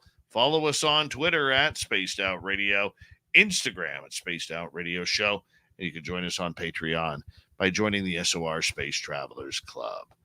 Phil and Pauline Burn, we have them until the top of the hour before Phil has to crawl into bed and go night-night with his teddy bear named Bobo. All right, we're talking ghosts all night long. It's a rarity tonight. We actually have our guests in studio rather than via their home computer. Phil, Pauline, thank you so much for being here tonight. Thank you. All right. Now, right before the break, we were talking about Reiki. Yeah. And we were talking about healing. And Phil, you are a healer. You know what? I'm going to say this. I don't know what to call you. You're not a doctor. You're not a chiropractor. You're just Phil. Right. Well, I do have an American naturopathic degree, but that's not what I do. I am a pain specialist, and I use I use a whole bunch of different modalities depending on the individual that's on the table. So each treatment's catered to the individual. It's not just generic, as it were. And yes, I'm a Reiki master in 3 different disciplines of Reiki. And yes, there are many different disciplines of Reiki. They're not all the same. The chakras are the same, but the tuning is different. So it's like playing a bass versus a 12-string guitar versus an 8-string guitar, if that makes any sense. And, you know, Reiki is intentional energy, and it's about manipulating fields. But again, I don't want to get into that. We're sort of, that'll take away from really why we're here tonight, dealing with the paranormal. I make the calls on what we talk about. Yeah, and I understand that. And I do actually want to bring you back on to talk about the healing side of everything, because what you've done with my body Right. has, I feel the difference. You have to. It's not about me. It's always about the person that's on the table. And it's not me that directs the treatment itself either. It's your body that directs it. But and we'll end it on this, because the one thing that I've learned the most from you is, since childhood, we all have trauma. Yes. Whether it's wiping out on our bike for the first time on the cement, or whether it's breaking an arm playing football, or whether it's sleeping wrong and pinching a nerve in your neck. The body is always correcting itself to heal and to make that pain go away. But what it does is it scars itself, so that pain is now like locked in a box, and it stays there until somebody like you releases it. Well, it's called balancing. And what's happening is trauma creates muscle memory. And at that point there, you can't adjust it out. You can't rub it out. You can't medicate it out. You have to address it. Once you address it, there's no more need for it. And therefore, the body goes on its natural healing course. All right. Let us continue on with some audience questions here. Let's go to Lost Souls. How often have you come across an extraterrestrial presence? Me, we have seen things. I mean, I can't say I'm anything like you, Dave. I haven't had an experience. I'd love to have an experience. We've talked about going up to Mount Shasta and trying to get up to the land of the giants where the Lemurians are. But to this date, I haven't done it, just because if I got up there and they said, "Would you come with us?" I probably would. I wouldn't come back. But you know, the wife's not ready for that. We got grandkids. So Yeah, right. how about you? No, I don't think that I have. Maybe once at the Pauline's got aliens, people. She just doesn't know it yet. She got aliens. maybe. Okay, Shelly wanted to ask a question that was a little Okay, confusing perfect. earlier. She goes, I want to hear this about touching your hand. You know, the healing part of everything. And then she goes on to say, in other words, are the deceased afraid of something else that shows itself in a larger shadow form? You want me to take that? Well, again, I mean, there are cases by which you would have, we'll call it a bully ghost. Yeah. You might have several entities in a location, and there might be one particular entity that seems to want to run the show and creates fear in others. This is true, but it's, again, it's not, no such thing as normal. No. Each case is very much individual. Each location is individual, and that's exactly how we take them on. So there's no set way to find a haunting or a visitation or anything of that nature, in my, at least that I've found, and we've done a lot. We have two bullies at the 108 that's actually bullying one of our other ghosts, and Dave and I and Phil have talked about what we're going to be doing with these bullies, because they seem to be keeping the others away. So you know, they definitely are stronger.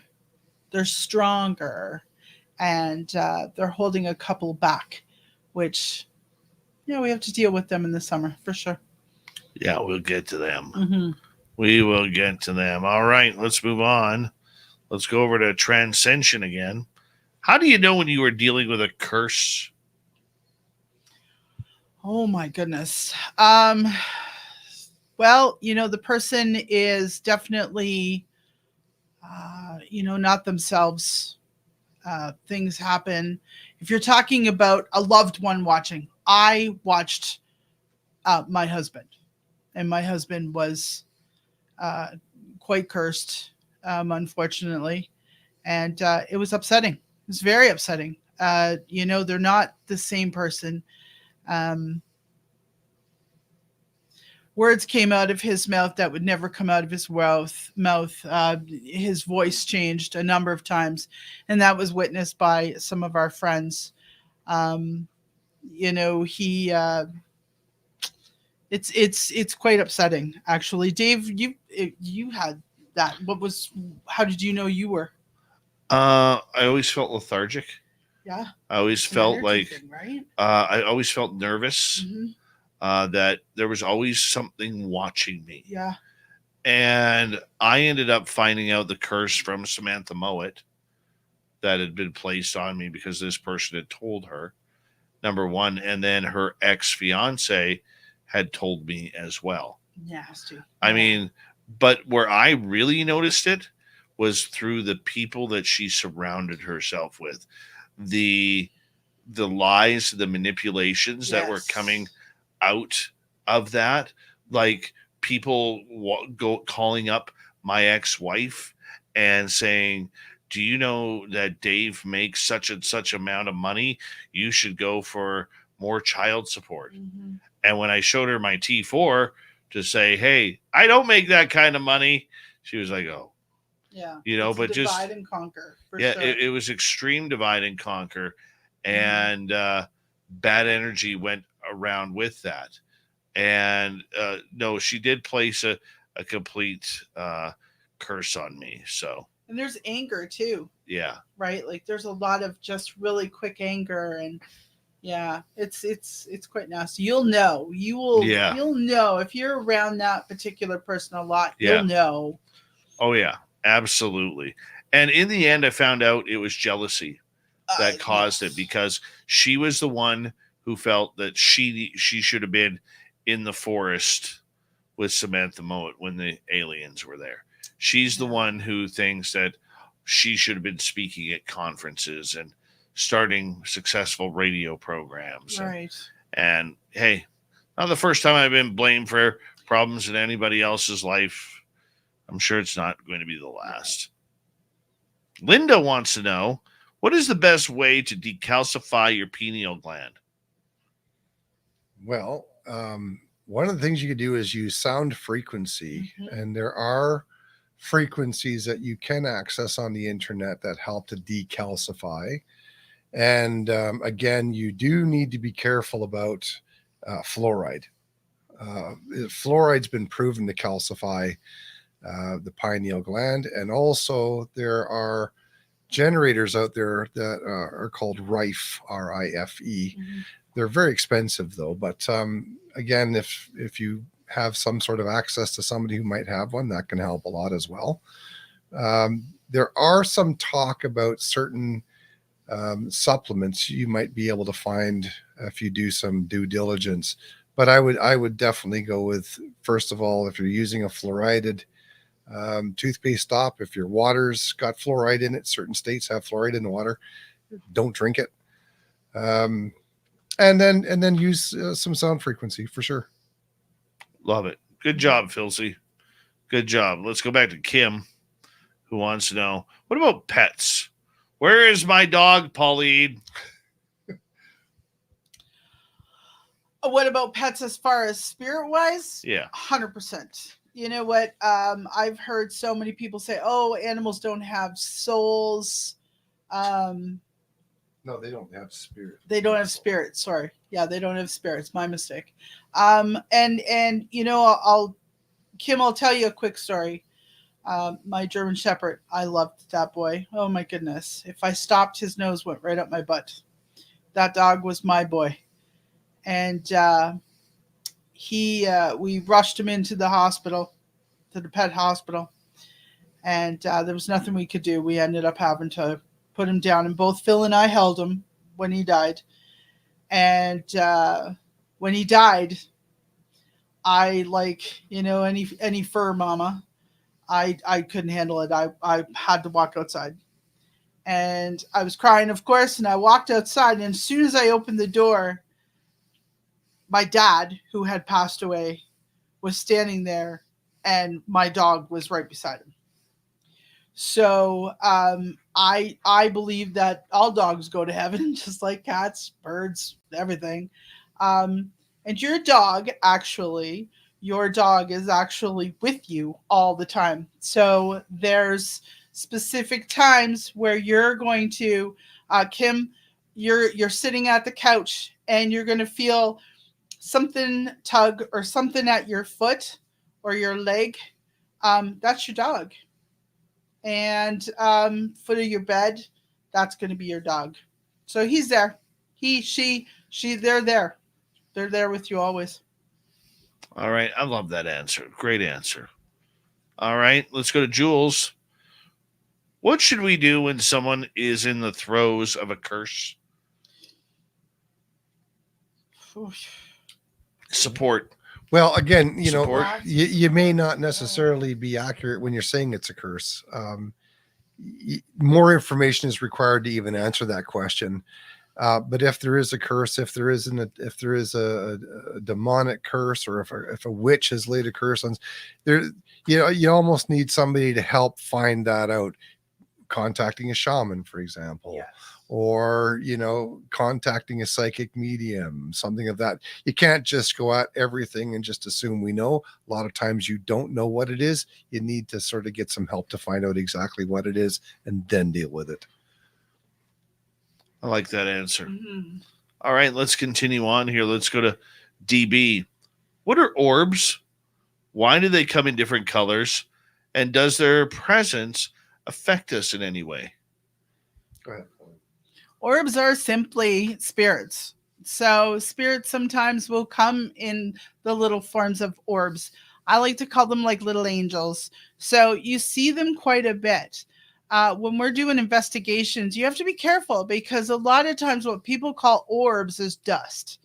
But you will know when there's an orb, especially if it shoots out from a body or it comes out from the wall or goes into the wall. You'll see a lot of them that will, go into someone. That actually happened to us down at the Heritage Center. And right away, we got that person smudged because even though they're cute, I don't find orbs are a bad thing, but you still want to get that smudged. But I would say, in my opinion, orbs are spirits, and they're just making their way, and they're the different colors again. I don't know about the colors. The colors, I've never seen any different colors. The only time I've ever seen any colors is when I'm doing chakras, but I've never seen those. That would be actually quite cool to see. I've always just seen little white ones that just shoot around. And a lot of times you will see them, as much as I hate to say this, but you will see them in cemeteries at nighttime. Or in the middle of the forest. Or in the middle of the forest, where yeah. there are no... Yeah, because we did see a lot of them when we were in the Yeah. forest, that one time, yeah. That was for so sure. weird. Mm-hmm. So weird. Yeah, little All right. fairies. All right, Yeah. we got another question here. This one coming from the United Kingdom and Tony. Do Reiki healers deal with spiritual attachments? In my practice, I'm going to say no. My focus is on the individual that's on the table.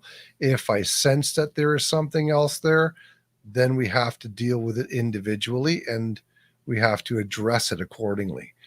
But as a rule, I'm not finding that. I'm finding for the most part that when I'm doing Reiki work on people, I'm balancing their energy, I'm balancing their chakras, and that's going to have an effect on their physiology. So there is some discernment there. I think you could also protect yourself though too before like doing if you're feeling out a client that comes in, if you're feeling that energy and you think, okay, you'll know, and just protect yourself. So protecting yourself could be crystals, essential oils, doing a quick protection, prayer, just to make sure that you've got yourself protected. And if it really comes to you after, smudging is Right. like the best thing. We got 6 minutes to go. Let's get back to the paranormal here. Okay. What does, in your opinion, Phil, what is a ghost? What is a spirit? Well, they can be one and the same. Again, if it's lived a life on this earth and it's departed, but it hasn't moved on to the light, shall we say, it can be a spirit or it can be a ghost. It's just tomato. Right. All right. Now, if something is not lived in a human body, then it's, in my opinion, it's not a ghost. It is evil and it's demonic. Demonic has never lived in a human body. Yeah, no. Blue orbs are said to be more alien. I don't have a comment on that. After I said that, after I had said about the color, I thought about that. Yeah. We had a weird night one night.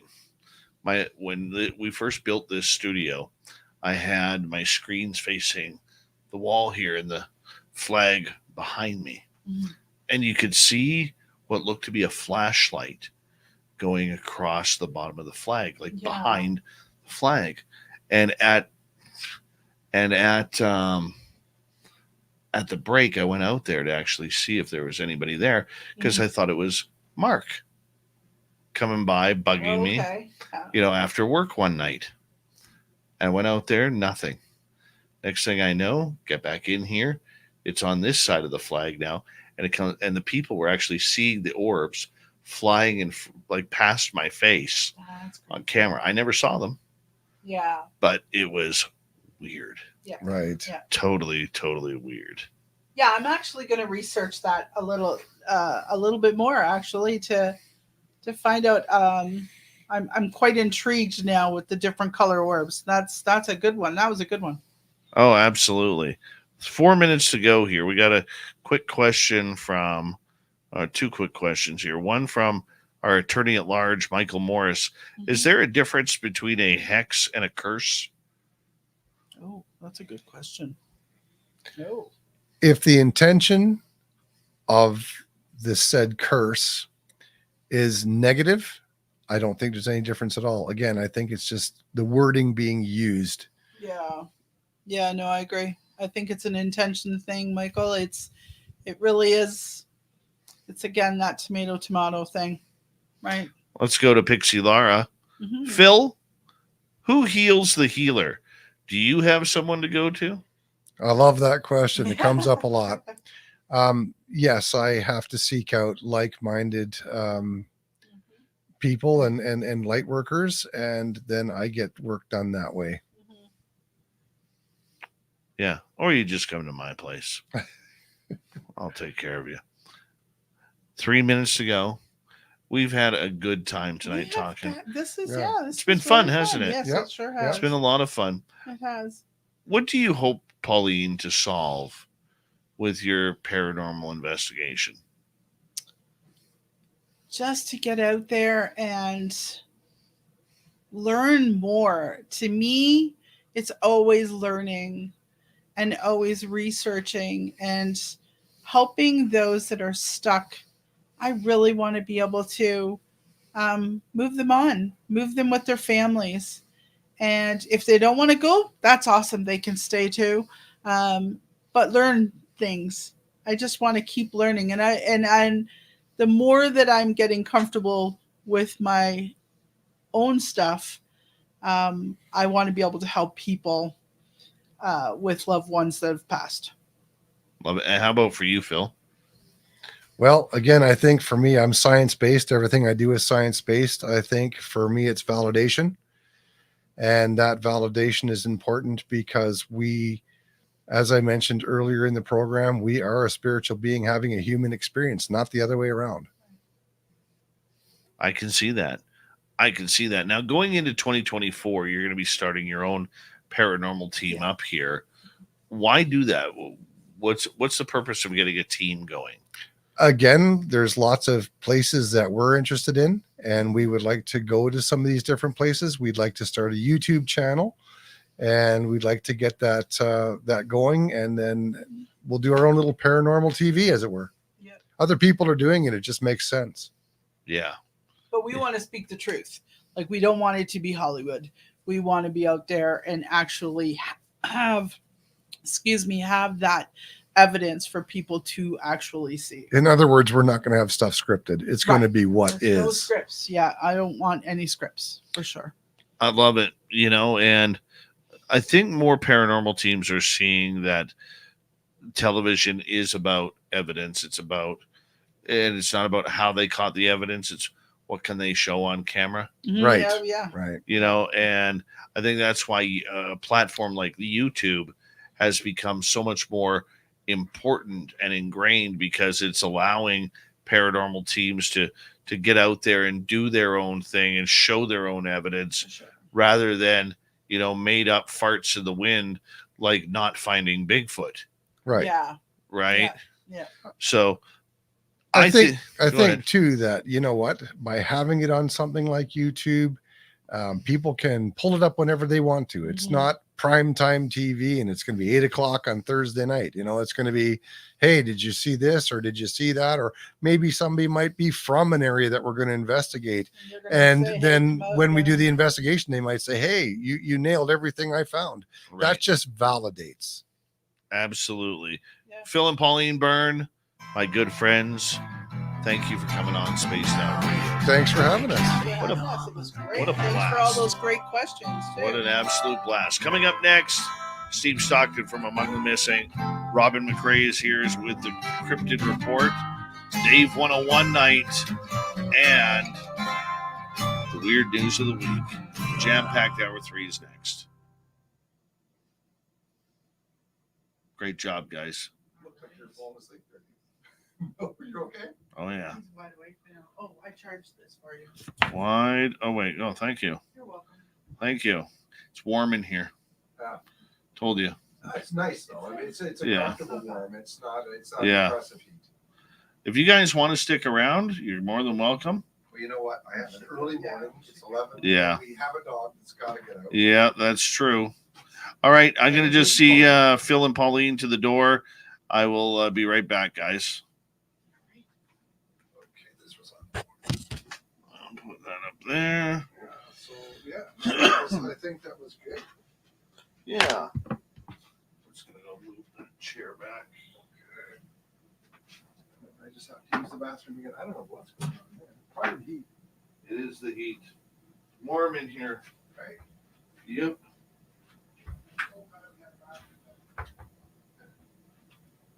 Finally find the bathroom down here.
Wow, so much fun actually having people in studio.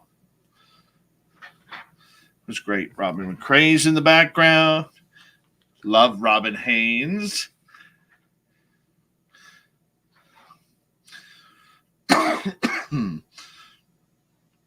Big thank you to our audience tonight from Phil and Pauline. They're so thankful that they had an opportunity to come share their stories with you guys. All right.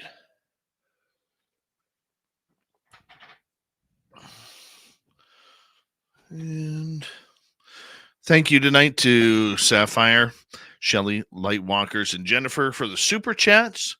And we're going to get going here in just a couple of seconds here. Stay tuned.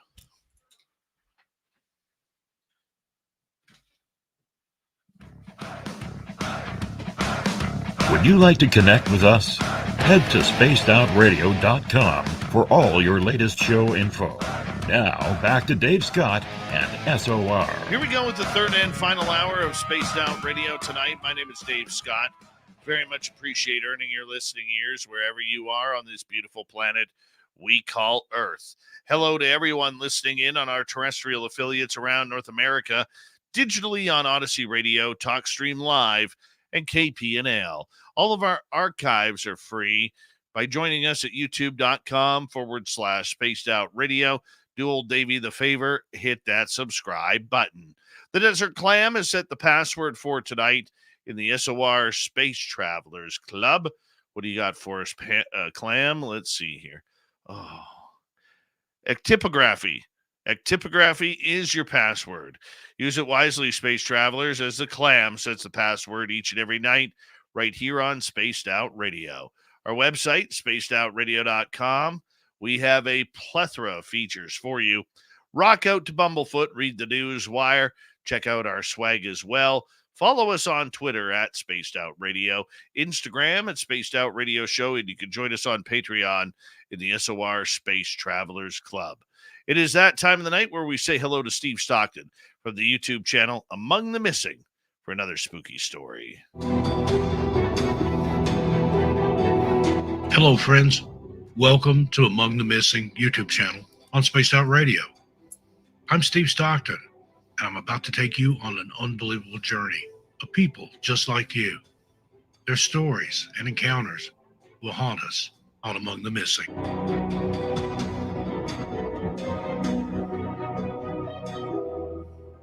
That brings us to the Isabella Stewart Gardner Museum heist. On March 18, 1990, two men posing as police officers responding to a disturbance call entered the Isabella Stewart Gardner Museum in Boston, Massachusetts. Ultimately, this was only a scheme to swipe valuable works of art. The suspects tied up the guards and sold 13 pieces of art valued at more than $500 million, including works by Vermeer, Rembrandt, Degas, and Manet. It is the most significant theft of private property in terms of sheer value in history. It is speculated that the robbery was the work of a criminal organization, but no arrests have ever been made. The Gardner Museum continues to offer a monetary reward for information leading to the recovery of the art, and the spaces in the museum where the paintings once hung remain empty. Next, the strange disappearance of Brittany T. On January 10, 2023, 35-year-old Brittany T. vanished after leaving the Brookfield, Massachusetts home she shared with her boyfriend. Brittany's vehicle reportedly was not working, and she left on foot on one of the coldest nights of the year. Brittany's loved ones say it's unlike her to disappear without making contact. She was reported missing by her family a few days later, prompting an immediate search of the area. The case had a heavy social media presence from the beginning, and a Facebook group keeps the public notified of any updates. Local woods, backyards, parked cars, and parks, such as Lewis Field, near where Brittany was last seen, were searched. Among those interviewed were Brittany's boyfriend, who was described as cooperative. Authorities said there is no evidence a crime was committed, and no suspects have been named. Brittany T. is 5'6" tall with brown hair and blue eyes, and was last seen wearing a black winter coat, hoodie, jeans, and work boots. As previously mentioned, temperatures were near record lows when Brittany went missing. Anyone with any information on Brittany's disappearance or whereabouts is asked to call the dedicated tip line at 508-453-7589. Next, the Betty and Barney Hill incident. Now, there have been numerous UFO sightings since the first reported one in 1947. One of the most notable is that of Betty and Barney Hill, an American couple who became famous in the 1960s for claiming to be abducted by extraterrestrial beings. The Hills were driving back to their Portsmouth, New Hampshire home on September 19, 1961, after vacationing in Canada. While driving through the White Mountains, they noticed a bright light in the sky that seemed to follow them. At first, they thought it was a shooting star, but it soon became apparent that it was something else entirely. As they continued to drive, the light grew closer and brighter, and eventually they could see that it was a large, disc-shaped object that appeared to be hovering above the treetops and was utterly silent. Barney stopped the car, and they got out to look closer. According to their later accounts, the Hills saw several humanoid creatures looking out at them from the craft's windows. These beings were described as about 5 feet tall, with gray skin and large wraparound eyes. They were wearing black uniforms and seemed to be communicating with each other in a language that the Hills could not understand. Terrified, the Hills fled to their car and left as fast as possible. They began to experience strange sensations, including a tingling sensation in their bodies and a buzzing sound in their ears. They claimed the car was vibrating and the steering wheel was becoming difficult to control. The Hills realized that they could not account for 2 hours when they returned home. They also noticed physical evidence that something unusual had happened to them. Betty's dress was torn, the lining was ripped out, and Barney's shoes were scraped and scuffed in a way that suggested he had been dragged. Over the next few days, the Hills began to experience strange dreams and nightmares. Betty dreamed of being taken aboard the craft and subjected to a medical examination, while Barney dreamed of being interrogated by these beings. These dreams and nightmares continued for several weeks, and the Hills became increasingly convinced that aliens had abducted them. Eventually, they sought the help of a local psychiatrist named Dr. Benjamin Simon. Under hypnosis, Betty and Barney recounted their experiences in great detail, including their encounters with the beings and the medical procedures performed on them. According to Betty, the beings had shown her a map depicting a series of interconnected lines and dots representing various stars and star systems. She would later draw the star map for Dr. Simon. The Hills' story became the subject of much debate and controversy in the following years. Skeptics argued that the Hills' experiences could be explained by sleep paralysis or other psychological phenomena, while believers saw their story as proof of alien visitation. Despite the controversy, the Hills' story has remained one of history's most well-known and influential cases of UFO abduction. It has inspired countless books, movies, and TV shows, and continues to fascinate and intrigue people worldwide. And thank you to Steve Stockton for a great story tonight as we close out Among the Missing for the night. You are awesome, Steve. Thank you for letting us use your stories. If you want more, just head over to youtube.com/Among the Missing and get those stories for you today. All right, from the missing to the mysterious. Let's get into the cryptid report. Here's Robin Haynes.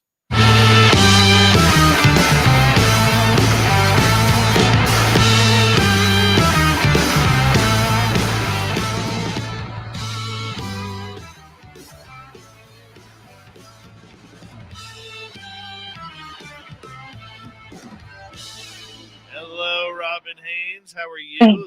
Hi, I'm good. How are you? Happy Thanksgiving to everybody but you, because you already had Thanksgiving. But for the rest of us here in the States, happy Thanksgiving, everybody. Yeah, it was a month ago. It was, you're a little late. You're about I know. My son lives in Canada, and every time I call him on Thanksgiving, he's like, "You do know it was a month ago, Mom, right?" I love it. I love it. Nice to have you here. What have you been up to? Not a whole lot. I've been busy.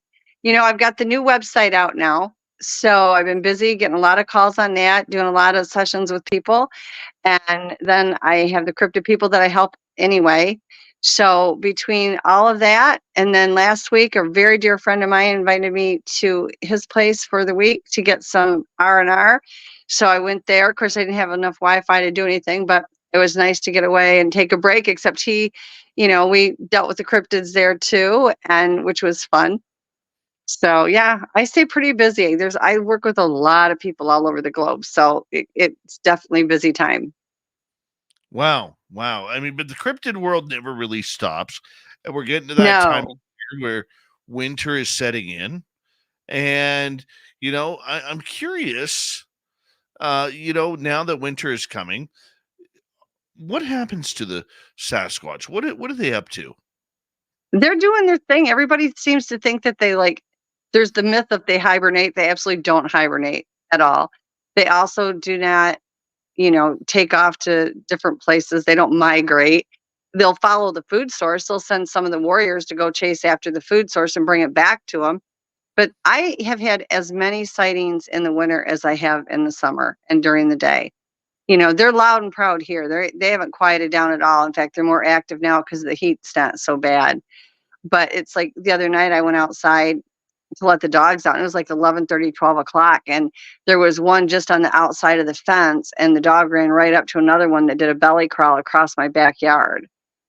I'm out there. I was actually talking to another researcher and talking to him on the phone. We'd been talking for quite some time, and I'm like, just a minute, the dog's chasing a Bigfoot, and this was one of the youngsters did a belly crawl across the backyard. I honestly was surprised that mom or dad didn't have a fit, but I was out there, and the dog wasn't trying to hurt it. It was just standing there barking at it. And it did this little belly crawl right over to the fence line, and the adult was on then. I couldn't tell if it was a male or female. It's right on the other side of the fence, shaking the trees. And it took off. But they're not, I mean, they don't slow down for wintertime anywhere I've ever lived. Like, and I'm, born and raised in Michigan. We'd get 4-foot snow drifts, and it didn't slow them down. They have caves, they have underground tunnels, they have various ways to keep warm. They'll use the older wood and they'll make fire. Not all clans will do it, but there's definitely clans that will use fire for heat. And they've stockpiled food for the winter. So if it's too nasty out there, not going out, they've got food. And if not, they still have the hunters for the clan will go out and get food and bring it back. They're living their lives. They may not be out as much due to the cold, but they're definitely out there. There's a debate on whether or not they are migratory. Yeah, they don't migrate. They absolutely don't migrate.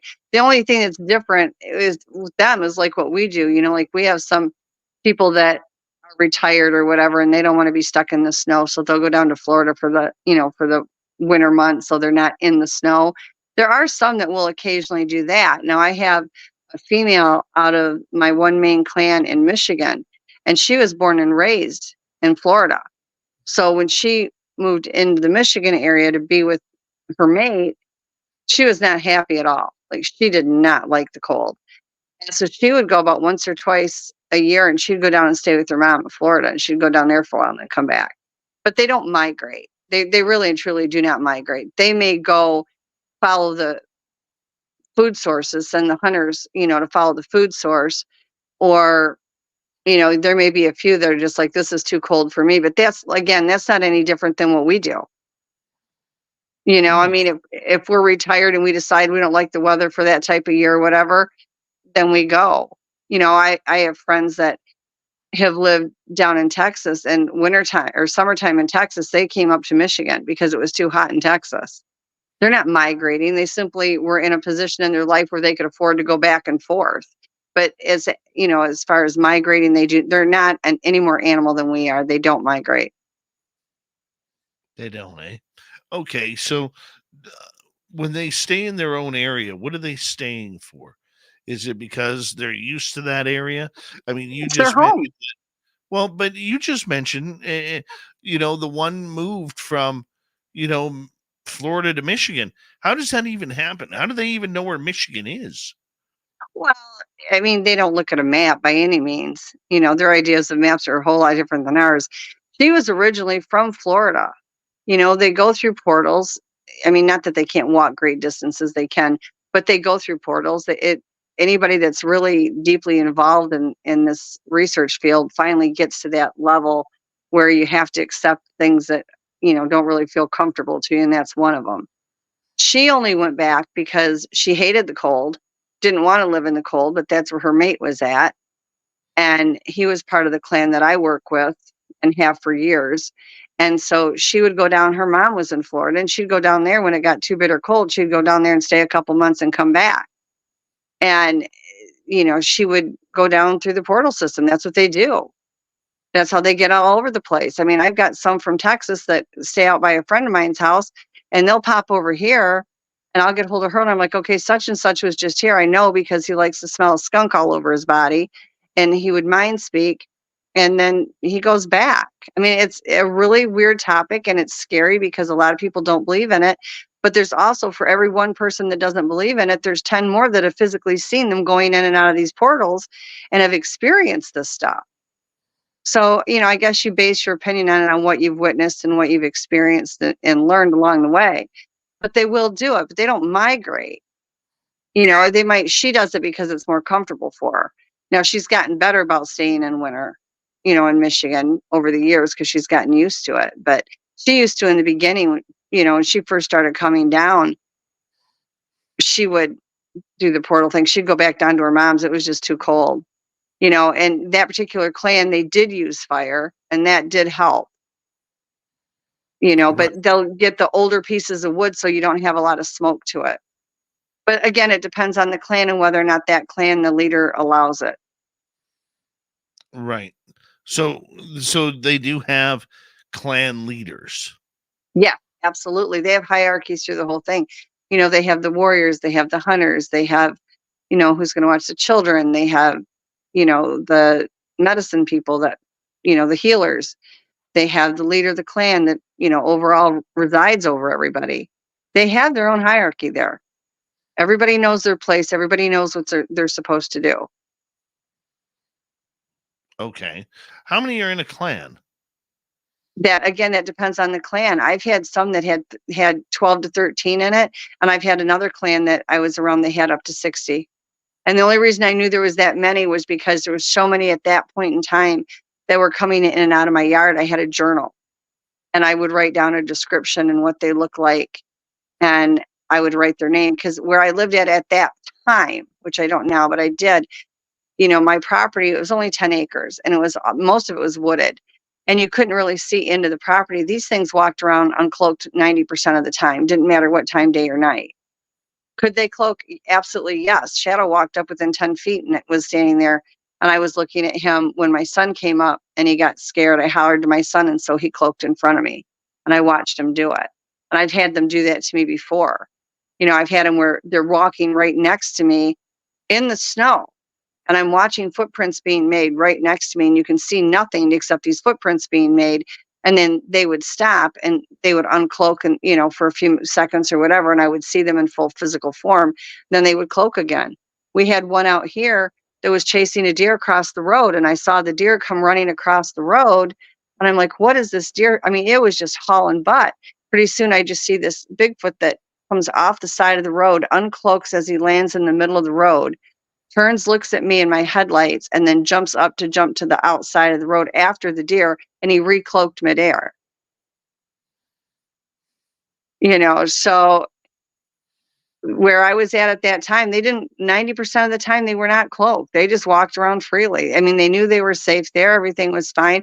But I kept a journal and I documented them. And there was like 60 in that, which I thought was absolutely excessive. But, I would say an average number is probably in the 20s, maybe as low as the 30s. But I have seen them that have only had 12 or 13. Okay. You also mentioned that, you work, they could possibly live in a cave system Oh, yeah. that is miles upon miles long. For a lot of us who are above ground dwellers, that seems, are they making their own cave systems, or are they? It's a little bit of both. I mean, if they can find a cave system that's already there, they're fine and they're happy to use it. Will they dig out cave systems? Yeah. I mean, I know of people that have actually found where that's what they were doing. If the ground is, sandy enough, but yet it's able to be packed enough, then yeah, they will do it. Okay, what's in there for them? Well, the protection of the cave. I mean, and if you're underground, it's cooler in the summer. and you can get underground to hide. You can store your food. You can do whatever you want to do. People aren't looking for them underground. Just like, they get up in the trees, and a lot of people miss them because they don't bother to look up in the trees. No, I understand that. And that makes perfect sense. Yeah, these cave systems are perfect for them because they've got shelter. They can store food in there. They can disappear out of everybody's sight, and a lot of them you'll find trees, branches or whatever, and they literally will make them sharp on the bottom and put them in the ground, and people think that they're a tree. And I've actually gone up and leaned on one thinking it was a tree, only to find out it was never a tree to begin with. There was not even roots to it. It had been at the bottom of it whittled sharp and crammed into the ground, and it's like this stick, and I thought it was a tree there, but I leaned on it only for it to fall over. And a lot of those, I have talked to several people who have coordinated a lot of those with underground tunnels. A little bit off topic, same creature though. A lot of people have found trees that have been pulled out of the ground, Robin, and then turned upside down. Yeah, those are territorial markers and a show of strength. The bigger the tree, the stronger the male. But those are a territory marker. Those you don't want to mess with. That's is theirs. They're going to mark it, and that's, you don't mess with it. It's more for their people, not ours, but we still have to be respectful of it. I can see that. Okay, so what would be, I've never seen one. Have you seen one up close? Yeah, the one I saw was not as large as some of these bigger ones that I've seen, films of or photos that people have sent to me. But yeah, I've seen it before. They pull them straight. I mean, the roots are all intact and everything, and they just flip it upside down and take the top of that tree, cram it right into the ground. The strength that it takes to be able to do that maneuver, whether it's a big one or a little one, is just amazing to me because those roots are all intact. They just rip it right out of the ground. They'll do that on graves to cover up one of their graves. They'll take a tree out and just replant it on top of the grave so nobody knows that there's a grave there. But when they take it and they flip it like that, they're marking that territory and they're telling you to stay out. Okay. Now, is that telling people to stay out, or just other clans or rogue members to stay away from the clan? The ones that I've asked about it, and all I can talk about is what they've told me. When you have a tree that's upside down like that, that is marking territory. That is theirs. They don't want other Sasquatch in there. They have no desire for it. When it comes to our type human, if you're going in there, then you're being tolerated. It's originally made to show that the strength of that clan member and that clan leader, and that is now their territory. It's just like if we were out in our yard and put a no trespassing sign up or fenced off our yard so nobody would walk through it. That's the same exact thing. Now you get these big upright X's, and that means stay out. If you get an upright X and you've got what looks like a pole on either side, that's a stay out and it's marking territory. But when you get these huge trees like this tipped upside down, that is a show of strength. They want you to know what you're messing with before you go into that area, and they are making darn sure that you know that it is a taken area that is theirs. Where can people find you, You can find me at paranormal-empowerment.com. That's my website. I do various services there. If you don't see the service that you want on there, fill out the contact form, tell me what you're looking for. I might be able to help you anyway. Or you can find me at RLYNNE and then a period, FORESTPEOPLE@gmail.com. Or I am under Robin Haynes on Facebook, not Robin L. Haynes, but Robin Haynes, Haynes. Love it. It is always a pleasure to speak with you on this topic. Yeah. And we will do it again next week, my beautiful friend. I will be here. I look Take care, forward. sweethearts. Love ya. Take care. Love you too. Coming up next, it's Dave 101, where I don't believe disclosure is coming at all. And the strange news of the week. Spaced Out Radio continues right after this.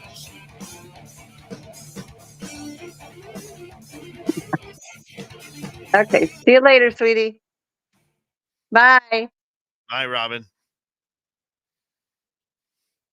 She's so nice. So nice. Isn't it nice to have a show where we actually have people in studio? So happy that Phil and Pauline came on. I know they're listening from home right now.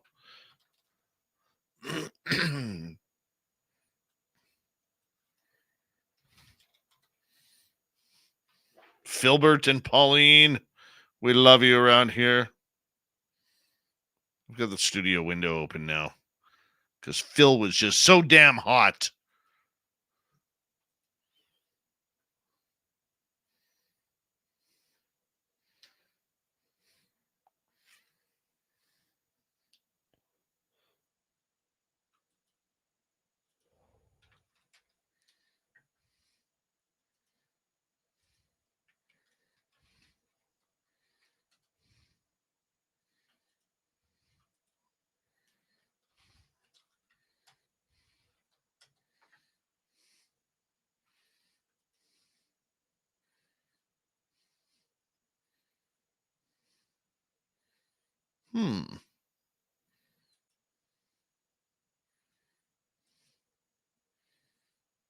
That's how we do it.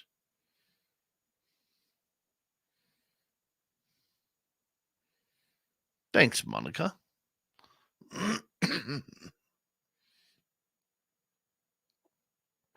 Thanks, Vanessa.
We got a couple minutes left.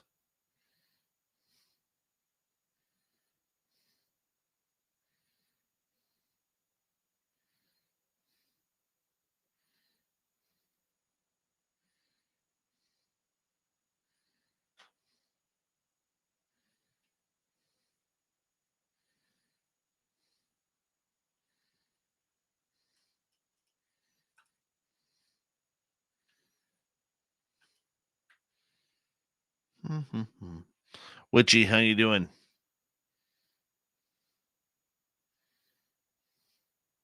John Loban Creative, thank you for joining us. No, I'm not Pixie Lara. I have to work. Unfortunately.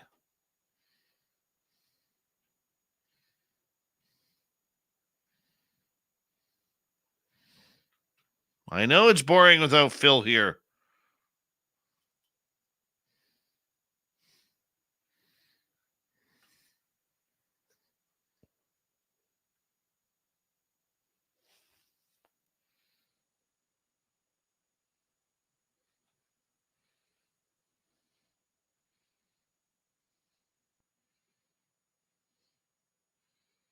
Thank you tonight to Sapphire Elf, Shelly, Lightwalker, and Jennifer. Great super chats, guys. Thank you very much. And don't forget to shop at our store, spacedoutradio.com. We do not have ugly swag, people. Nope, not here, not ever. Jabbar, welcome to SOR Chat.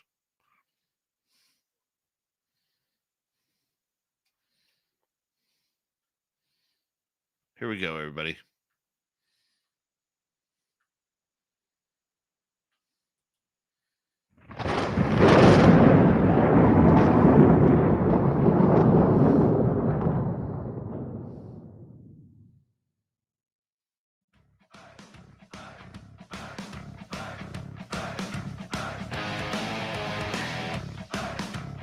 Final half hour of Spaced Out Radio is now underway. Thank you so much for joining us. My name is Dave Scott. Very much appreciate earning your listening ears. Reminder to all of you that if you missed portions of this show or others, check out our free archives by going to youtube.com/Spaced Out Radio. Do old Davey the favor. Hit that subscribe button. Our website, spacedoutradio.com. We have a plethora of features for you. Rock out to Bumblefoot, read the news wire. Check out our swag as well. Follow us on Twitter at Spaced Out Radio, Instagram at Spaced Out Radio Show, and you can join me on Patreon in the SOR Space Travelers Club. It is that time of the night where I yell at everybody to get off my lawn. Yep, it is time for the Dave 101.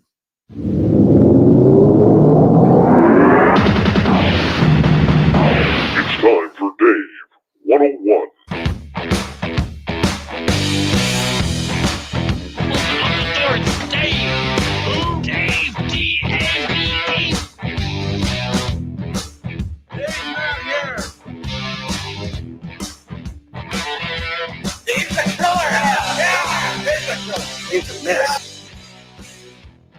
We keep hearing that 2024 is going to be a power year in ufology. News from the left, news from the right, news from the up, news from the down, and straight at you to slap you across the face saying, hey, where have you been the last 7 years? Well, here we are. We're 7 years into the New York Times article coming up. And what we see is a lot of arguing, a lot of pandering, and a lot of confirmation. Yeah, confirmation. Because we're being conned that disclosure is real. We've heard David Grush talk disclosure, Chris Mellon talk disclosure, Lou Elizondo talk disclosure. Everybody and their UFO dog talking disclosure. What is disclosure? Disclosure is opening up the books. From the very beginning, the stuff David Grush says he knows that goes before Roswell and bringing it to the light of the public.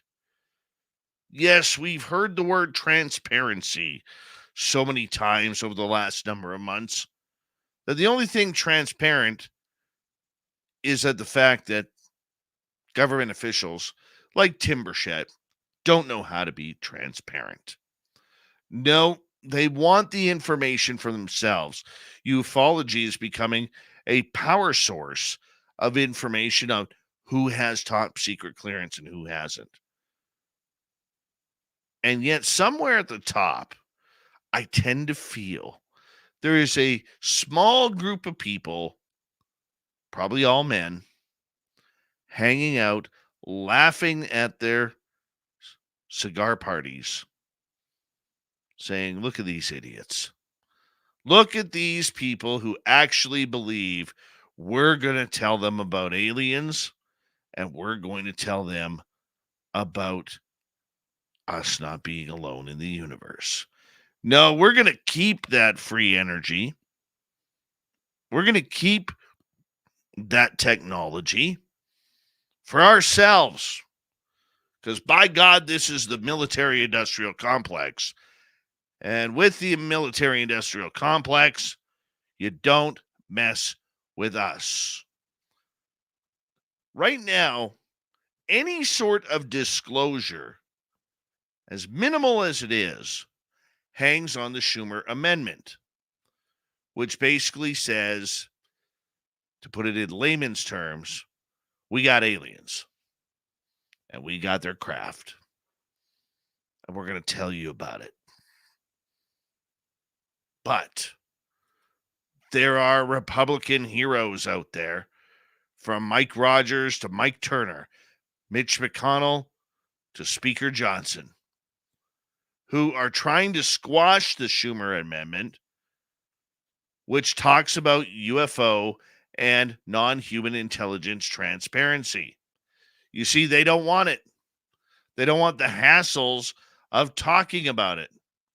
They do not want to be bothered or have their military friends bothered by having to step up to a podium and say, ladies and gentlemen, these are the secrets we are keeping from you. You see, a guy like Mike Turner has a lot to lose. Why? Well, guess who's in his voting area? There happens to be one of the largest Air Force bases in the world, and that's Wright-Patterson Air Force Base. Do you really think he wants to piss off the people who are supporting him, the generals, the colonels, the Joint Chiefs of Staff, the majors, the captains, the lieutenants? And we haven't even got to all of the civilian jobs that are there as well. No, he doesn't want to lose that. Why would he? He's also the guy who basically called David Grush a fraud because he never saw anything with his own two eyes and was just repeating stories from other people. In other words, doing his job. No, I am not believing that disclosure is here. And the question is, if the Schumer Amendment gets voted down, does it get put back in at a later date? Not without some major revisions, I believe, if at all. You see, there are trillions of dollars that UFOs are going to make for the United States of America, from military to military providers like Lockheed Martin, Raytheon, Northrop Grumman. You get the picture.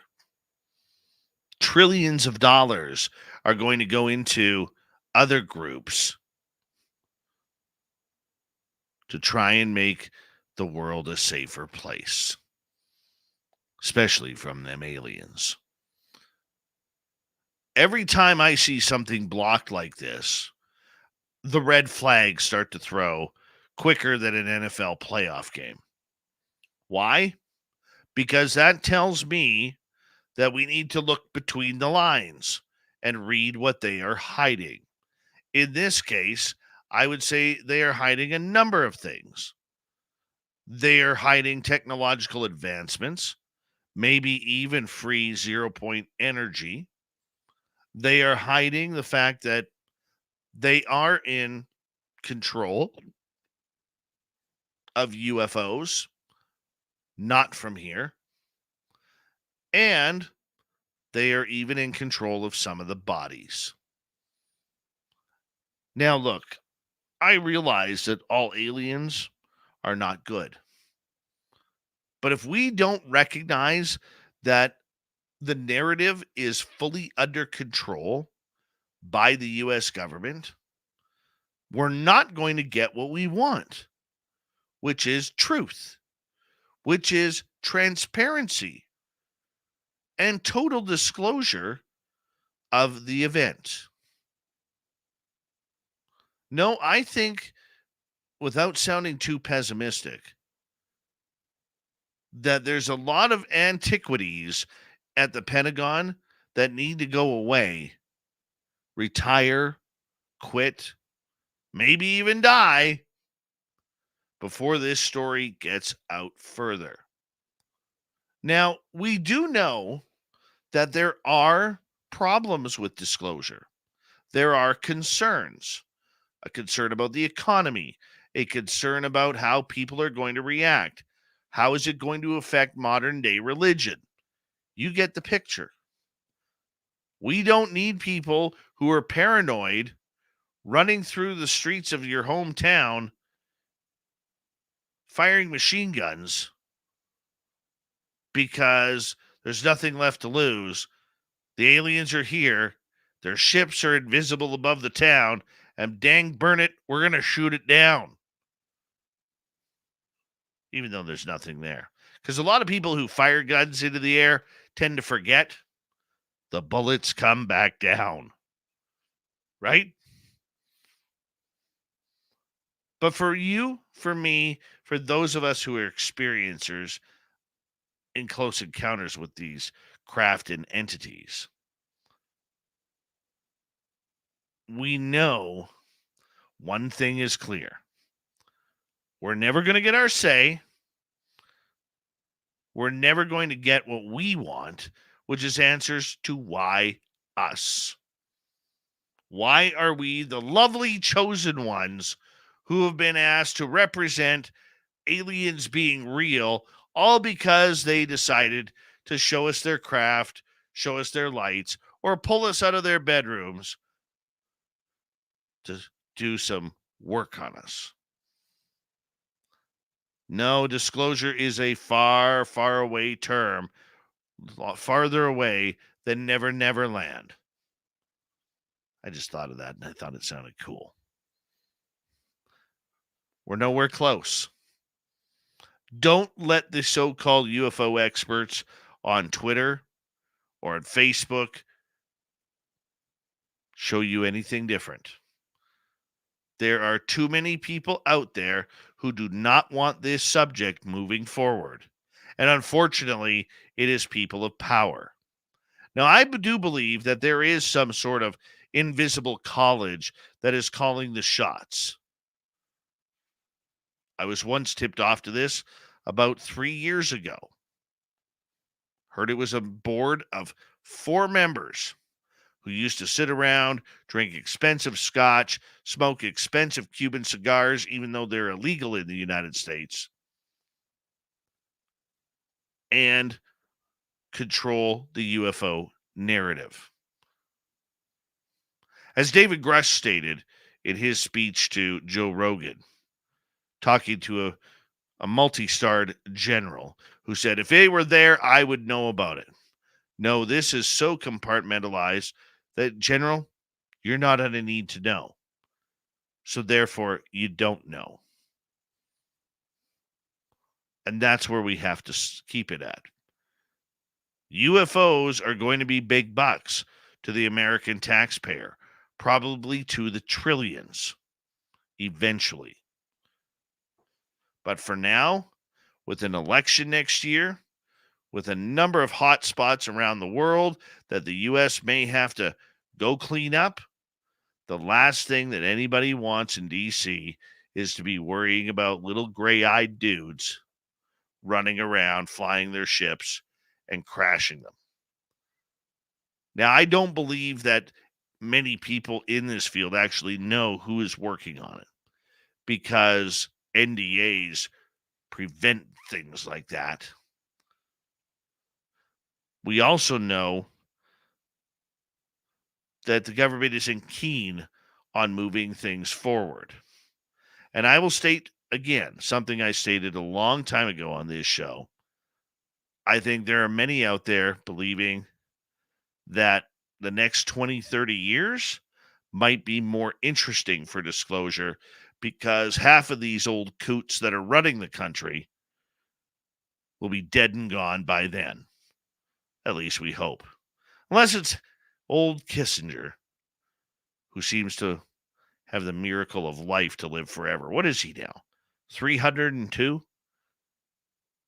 Bet you he knows about UFOs. They all do. Question is, why do they not want to tell us? Why do they not trust us to even confirm the phenomenon is out there? Bogus congressional hearings, we don't need any more. Why do we not need any more? Because nobody's giving the public anything. Let's get off the bandwagon and call up our politicians, call up those who are in the know, and say, look, if you're not going to give us any juice Stop pouring the juice into the glass and telling us to drink it, even though it's not really there. Where do we go from here? We keep pushing. We find that secondary route in order to get big time into DC, where people like Grush are free to speak, Elizondo's free to come back, Jay Stratton and James Lukatsky can be a little bit more open, and maybe the new head of Arrow, whoever that may be, would actually realize that with this subject, we need a little bit more transparency and honesty. That is your Dave 101 for the night. Here comes the news. What time is it? It's time for Shirky Poo's news! You know, I rarely start off with my old hometown, but with this one, I kind of have to. Police in Mission, British Columbia, where I lived for 15 years, say they are seeking the owner of a 0.5 kilogram of cocaine that was hidden in a public restroom ceiling, and anyone who wants to claim the narcotic should bring proof of purchase.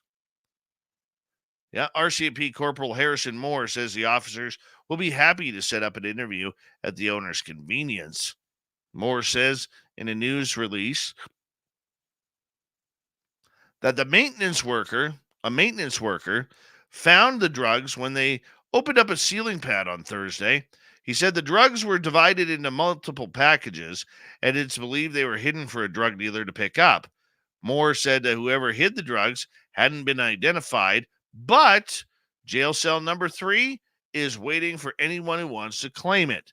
The release warns about the danger of leaving drugs where a member of the public could be unknowingly exposed to them.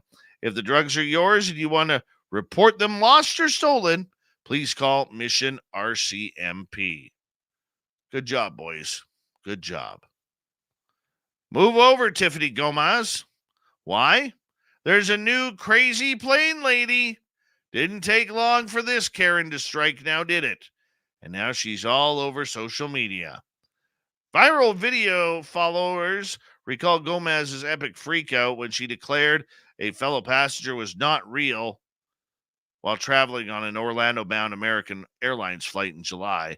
Yeah, she got aliens. A new, more demonic tinge meltdown makes the episode look rather child's play now. Appearing like something straight out of The Exorcist, this latest video making the round shows a stressful, unhinged scene aboard a Frontier Airlines plane en route from Houston to Denver. By the time all was said and done, the flight was grounded in Dallas. Passengers who witnessed the devilish drama unfold might have been feeling more than a little bit uncomfortable about what they saw. The video shared to Reddit on November 18th shows a female passenger apparently completely losing it and possibly enduring a psychotic episode by wailing from the top of her lungs.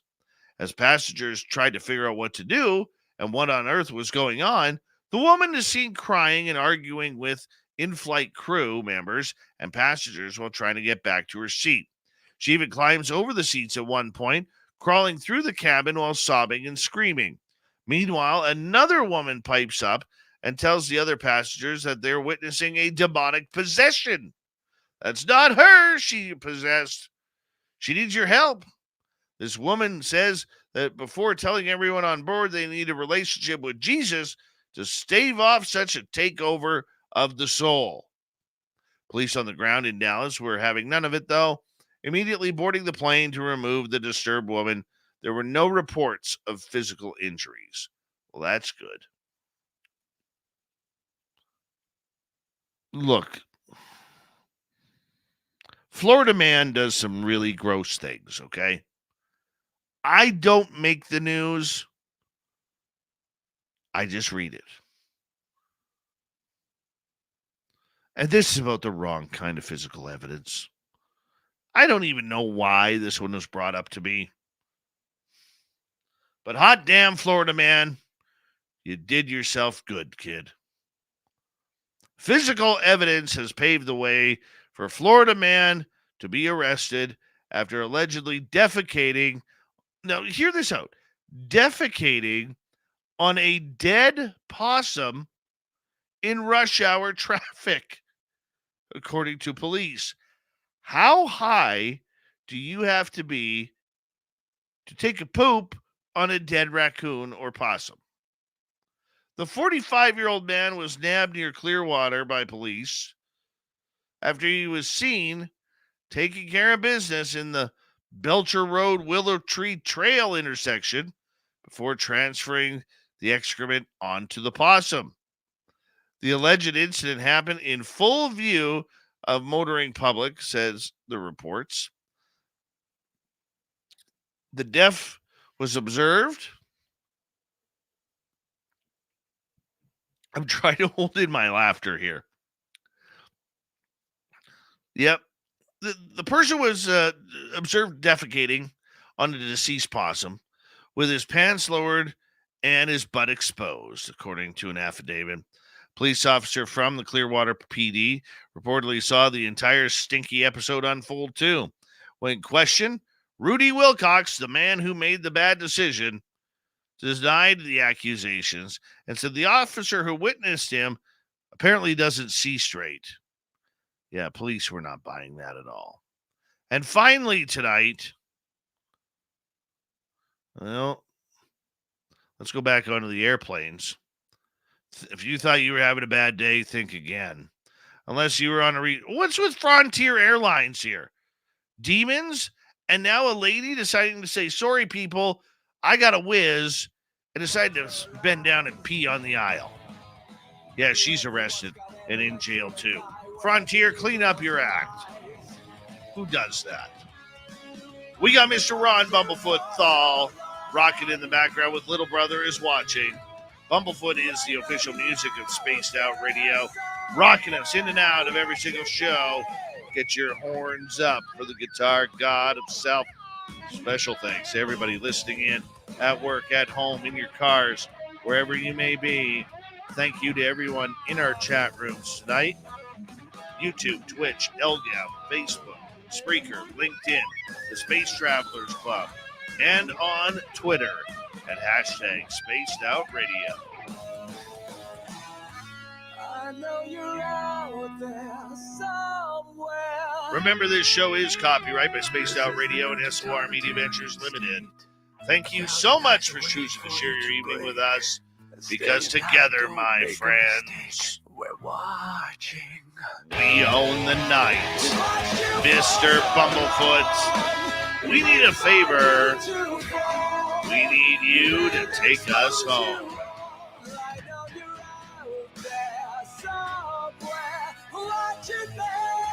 Yes, the Woo Train has docked for the night, but soon, my friends, we shall ride again.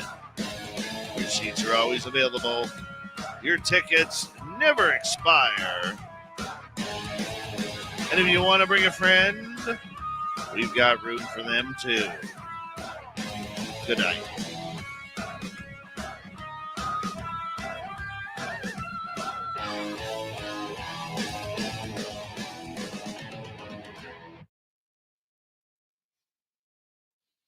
What a fun night. Oh, beauty.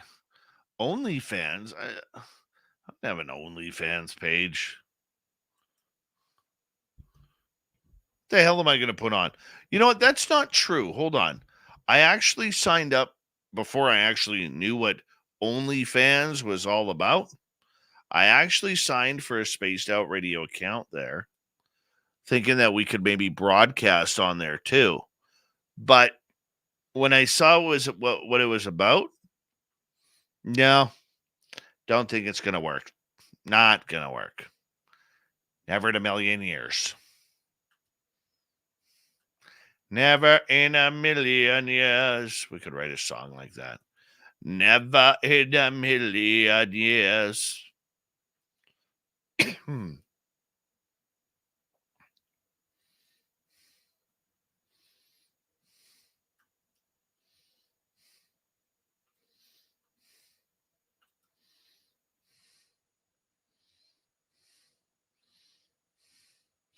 Derek Galloway.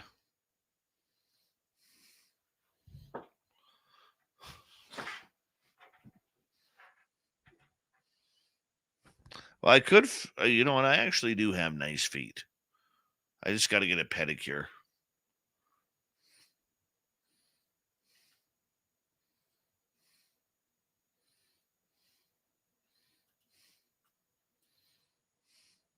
By the way, November 23rd, my grandson's first birthday. He's very cute today.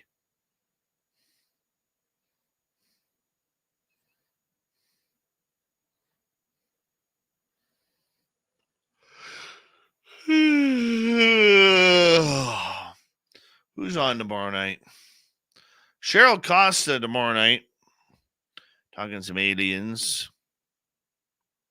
Talking some aliens.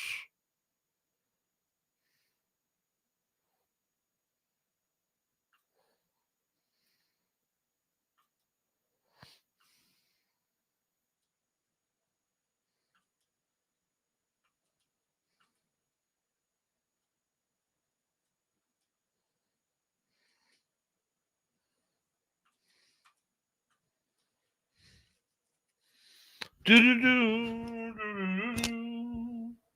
do do do do do.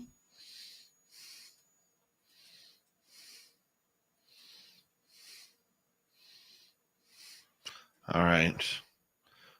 We're 3 hours on the West Coast into Black Friday. Black Friday brawls. Come on. Come on, people.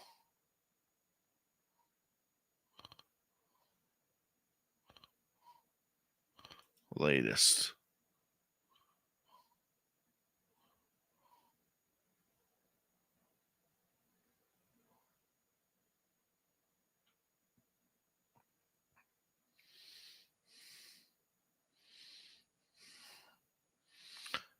It's terrible. From all reports so far. Oh. Hold on. Oh, no, that's nothing.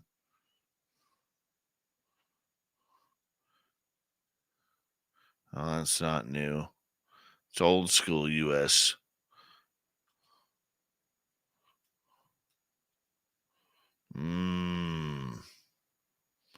All right. I have to wait on that.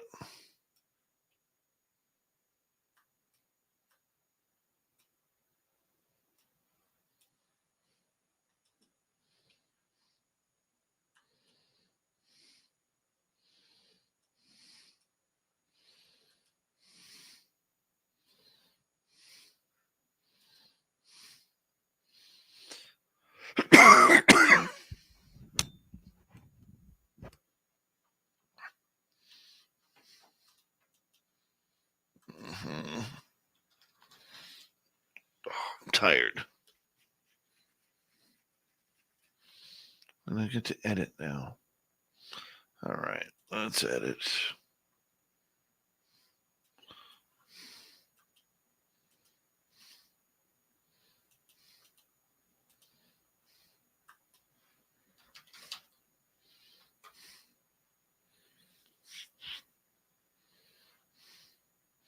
All right. Hi, Mystics Walk. Debster. I'm going to let all of you guys go because I'm going to speed through this and then head off to bed. Big thank you tonight to Jennifer, Lightworkers, or Lightwalker, Shelly, and Sapphire Elf for the super chats. Greatly appreciate the love, everybody. We will see you tomorrow night. Cheryl Costa is our guest. See you soon.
healthy, my friend. You too. If you need bail money, give me a call. Always, Dad. Take care. You too.